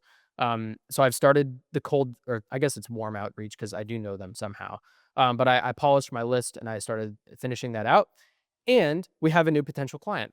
I got a phone call, which I couldn't pick up because I was picking Grace up from the airport. But immediately after the phone call, this guy followed me on my personal Instagram page and then messaged my business Instagram page. He's the brother of a girl I rode with in college, and he's moving to Florida because he just got a permanent station change to Patrick Air Force Base. Oh, cool. So when you get a PSC, you have to move in like 60 to 90 days. Oh, And yeah. so he reached out to me and he was like, I've never bought a house before. I don't know what the process is like. Can you help me out? Mm. And I was like, yes. And so Grace and I started talking to him and his wife. We gave them some resources, like first time homebuyer resources. We got him in touch with our lender, and our lender CC'd us on the email to him on the same day, because he contacted the lender same day. So like he's actually moving and getting through this. So hopefully in the next week or two, we can do some virtual tours for them at some of the houses that they're interested in, and then maybe close that sale in the next month or two. That would be really great. Awesome. So yeah, that's my business update. Very cool. Yeah, it was Very good. nice. So this upcoming week, I'm gonna continue reaching out to people, on my online thing. We'll do another open house this weekend. Um, I haven't heard from this guy since he talked to the lender a few days ago, but it was the weekend. It's holiday, right? Yeah. So I'm gonna message him or call him today, um, and move forward from there. But yeah, overall, it's positive. Um, I think that's most of what I got. Very cool. Yeah. Very What nice. lessons did you learn this week? Um, I really didn't have too much of a lesson outside of like what I listed in the business update for like kind of like mental perspective. Initially, I actually had wrote down like I don't have a business lesson outside of like my business update because it's just like filled with like kind of the overarching lessons of this the past year, I guess you could say. Um, but I think to sum up what I learned in the past week or a few weeks is it's valuable to step back. Mhm. It's valuable sometimes to step back and And also think about it. I think one of the mistakes I made was um maybe not from a logistical perspective this is bad, but I think from a emotional perspective and who I want to become for as a person, um chasing money I think has been something that's really weighed me down. Mhm. And so I've kind of refocused to I liked business and I still love business because it's a great vehicle for self growth. Mhm. And what I didn't see was I didn't see I talked with and had access to people who have been in this e-commerce dropshipping space for longer than I have. And what I didn't see was them having this uh having this vehicle for self growth through Mhm. it. And looking at everything that I talked about, the dropshipping e-commerce model, that was part of the assessment that I made. And so I think that stepping back and looking at things a little bit bigger picture and really thinking about like what direction do I want to go and why? Mhm. What kind of value do I want to provide, especially in such an AI world that we live in now? Um, like the ability to generate value that is different from other people, I think is really, really important. And Mhm. one of the things I said to my mom was like, I think that the dropshipping model was good because I picked a business that I had opportunity and skill set in. Mhm. I could build websites. I could, I from the get go kind of knew Facebook at least a little bit, right? And know a lot more now. I understood the dropshipping model. I had connections to people who were in dropshipping. I think that's wonderful. The mistake I made was I chose a business that a lot of people have a skill set in. Mhm.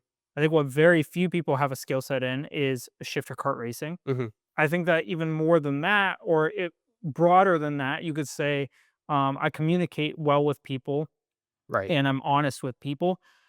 And I don't think that dropshipping naturally rewards that. Mhm. And so I think picking a space that does reward that, it Mhm. rewards integrity, rewards honesty, rewards consistency, rewards people who are passionate. I Right. think that racing and the automotive scene naturally do reward that. At least in my years of experience in that field when I was racing, Right. you were always rewarded for being the the good person at the track, Right. right? Like, obviously, there are people that, like, are just there to take advantage of other people, and I think that will likely become more and more common over the years, but in the same way, that will become more common over the years, people who are honest and have integrity will become more valuable, Mhm. and what I really don't one of some of the things I don't wanna do is like I'm a like a really big my big thing is I'm not out to just make more money off of people. Mhm. Like I'm not out there to like figure out how can I squeeze the most out of every single client that I have. That's not what I want to do. I want to ensure that whatever products or service I provide, they are genuinely happy to have me provide it for them and they genuinely get value out of it. Right. And so a lot of, what I'm going to be doing is getting involved in the space and understanding their problems so that I can create great solutions to them. Mhm. And so that I'm excited about. I'm excited to fix the Porsche finally. Um, and get that back on the road. It's nice to have the garage space cleaned. Mhm. It took it, I'm not kidding you. I think it took like 14 or 16 hours this weekend to clean those two You got a lot of spaces. stuff in there. Yeah. A lot the garage was one tackle. I mean, the back porch was a real problem because I had squirrels and birds that lived there. Like, to get that stuff to where it's not like a EPA hazard Yeah. was like I filled just in the back porch, I filled 5 trash bags and 2 trash bins. I'm not surprised. I would even think that it was more. Like, there's that much stuff back there. Yeah. Yeah, it was terrible. I mean, stuff was just destroyed. I had toolboxes that had squirrel piss in them and holes chewed through them. Yeah. It's like It's a crazy state, but considering squirrels lived in there for like a year, it's not that crazy. yeah, I mean, yeah, right. exactly. Yeah. But I got it to where, like, when I went in there, I was like thick rubber gloves, clothed up, with a mask. Yeah. And like I just went back there for 4 hours and just chuck shit out, Right. right? Um, and That had to have felt great though, getting it clean. yes, yeah, it did. And the two lights your dad gave me many moons ago, do you remember those? You brought them by, Yes. the two big lights. I set one up in the back porch Sweet. above the tables, Sweet. and the other one I didn't hang yet, because I didn't think I had an extension cord, and I still don't because I used the extension cord for the other light. Right. But what I did was I put it on the braces of the shelving that I have in there Mm. on the side, Mhm. and I just set it in the bracing, Yeah. and that actually provides a good amount of light on that side. Cool. So I think I may get one because I like that light there. Right. I may get one more bar light that I put uh kind of where the door area is. Yeah. Um, and I'll throw that in there. Um, but overall, and also like another thing about the racing thing is like I have so many like I have experience and tools at my disposal. Mhm. Like that's a lot of stuff that I have and knowledge and experience, and I think I can really leverage my I don't even want to say leverage because it's not like I'm out for self gain, but it's like um I have a great ability to communicate with people, Right. and I think that I will get a lot of pleasure and also experience and a wealth of knowledge just from my ability to communicate with other people in that space, and also do something that I'm passionate about. So I'm excited to Well, do that. I think leverage is the right word because you have the ability to do something with ease that otherwise would take a lot of effort. Yeah, I don't want to make it sound like I'm out to like gain leverage. You know what I mean? Like it's not Right. like I'm out to like get money out of people, right? Well, it is leverage fundamentally, but it's not from a place of Well, okay. I want to make money off So of people. It's from a place of I have skills in this field and I love this field, and that naturally provides leverage. right. I think that two things can be true at the same time, right? Because this was tough for me to reconcile in real estate too. Mm, Um, because ultimately it's like I'm acting just as me, and then you're paying me for that, and that right. feels weird, right? It's like getting money. I mean, real estate sales can be like $20,000, like cash up front right now. Right. You're financing like a house, so you have monthly payments, but like you might only be paying $2,000 a month. So I'm getting 10 months of your payments all at once, right? Yeah. And it's from equity that you built in your house from a good investment, right? And so it feels weird to think that you're getting money from people, but I think ultimately I like we provide services to make money. That is a fact, right? Like Yeah. you do it to get money, right? But there's a difference between getting money out of someone and getting money from somebody, Yeah. right? Well, I'm kind of reframing it in I'm providing services that people want to pay Right. me for, right? It's Right. I'm not providing the service because I want the money. I'm providing the service because I want to help people, and then Right. naturally they want to pay me because they see Right. value out of what I Right. provide. They just have to pay you for it. Right. Right. It's I can't do it for free. Right. But it's service that's valuable enough to be worth the money. Mm, Right. Um, uh, but to go back to the drop shipping and money not being fulfilling, right? Like there's different ways to make money and there's different ways to be fulfilled in doing that, right? yeah. Like you could rob someone at gunpoint and earn money that way, but that Yeah. doesn't feel great because you're taking that money. You're getting money out of them because you're taking it from them by force, Yeah. right? That doesn't feel good, No. right? It feels good when you get gifts from people because they're getting you something completely for free just because they enjoy your company, right? Yeah. It's like, hey, I value you as a person, so I'm getting you a gift, which is why Christmas is great, right? And then real estate or like service-based jobs, um, you aren't giving them a physical product, you're giving them a service, and so it feels weird to charge for that because like from our perspective, it's just like I have a skill that I already have, and so it feels weird to get paid to just be me. But it's also information that these other like they don't have, right? So they have to pay you to get that information. And if they don't think it's worth it, then they don't have to pay it. But ultimately, like you're not forcing people to pay you, and so it shouldn't be an immoral thing in my opinion, to want the money from that. I think it's okay to want that. Yeah, yeah.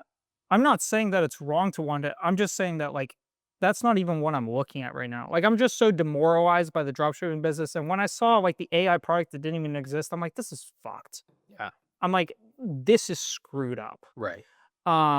And like I'm just not even looking at it for money. I'm just looking at it like this is just what I love to do. And I think that other people love to do it too. And I think that a lot of people in the past have loved working with me.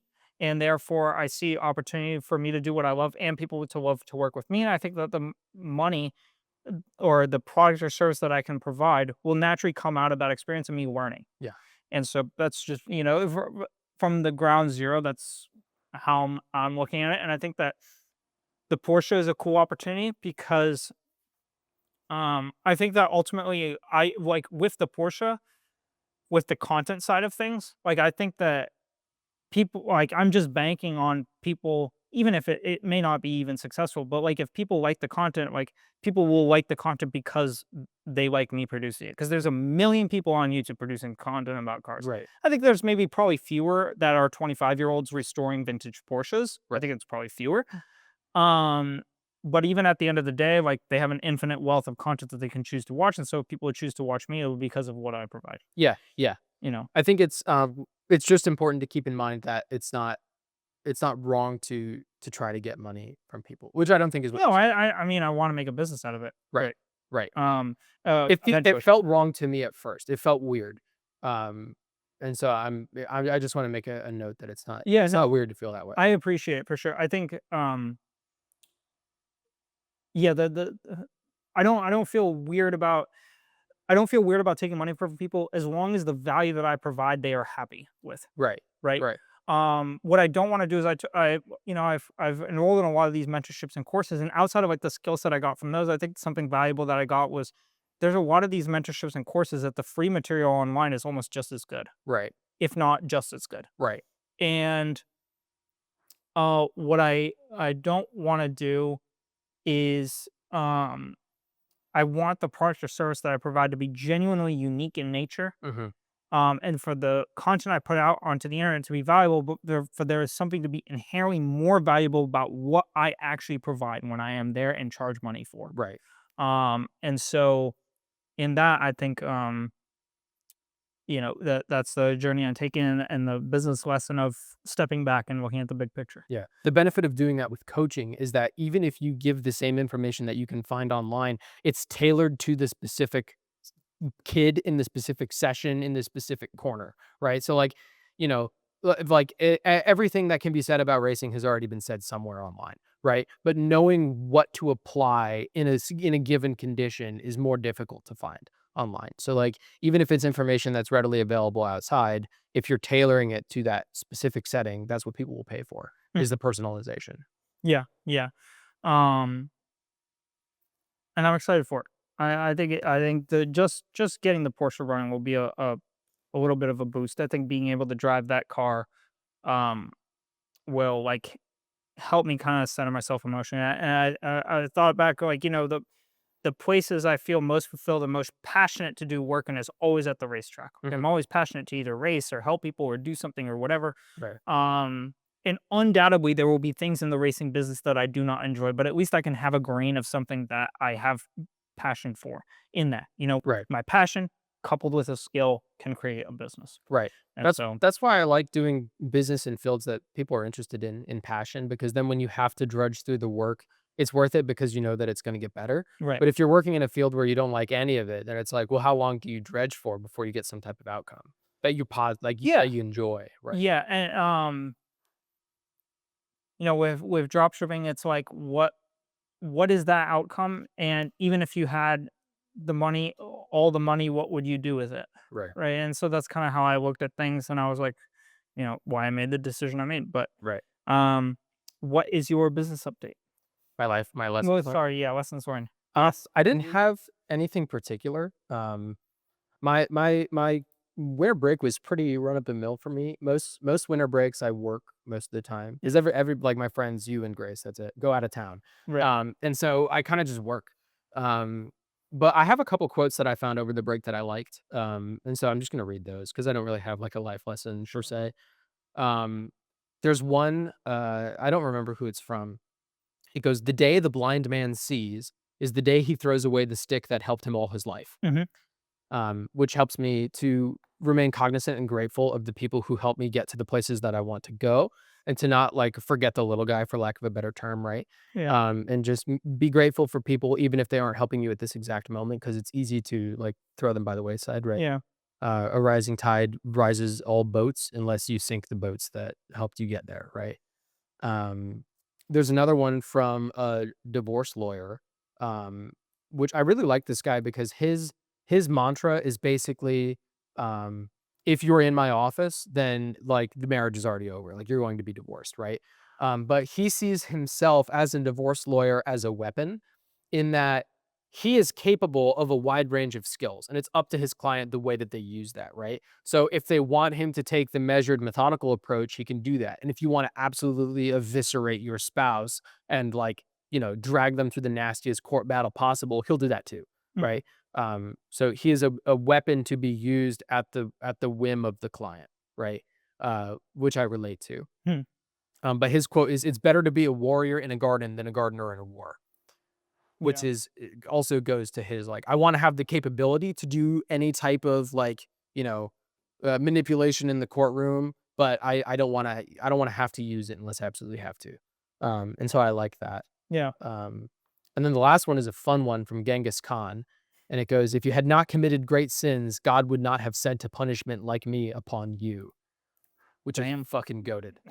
Um That's intense. yeah, but I don't know. I mean, I didn't really have any, like, significant lessons bestowed upon me or anything like that. It's just kind of a continuation of, like, just doing the work. Mhm. That's it. Yeah. Yeah, Very cool. yeah, Well, happy New Year. Thank you for tuning in to episode 91 yeah. of the Vision 79 podcast. Um, Hope you have a great week, and we will see you next time. I have a dial-in quote. Oh, fuck. Dude, why didn't you stop me? I just like, or a towel. Yeah. We'll just Yeah. end it on the dial-in. That's what Yeah. it's Go designed for it. for. Go. So I thought of this quote when I was working on Christmas, because most people don't work on Christmas, but those that do at the Mhm. bar while I was hanging out there were like, "What the fuck is wrong with you?" Um, and like, I don't mind it. I like working on Christmas. Yeah. But this quote goes, "Today I will do what others won't, so tomorrow I can do what others can't."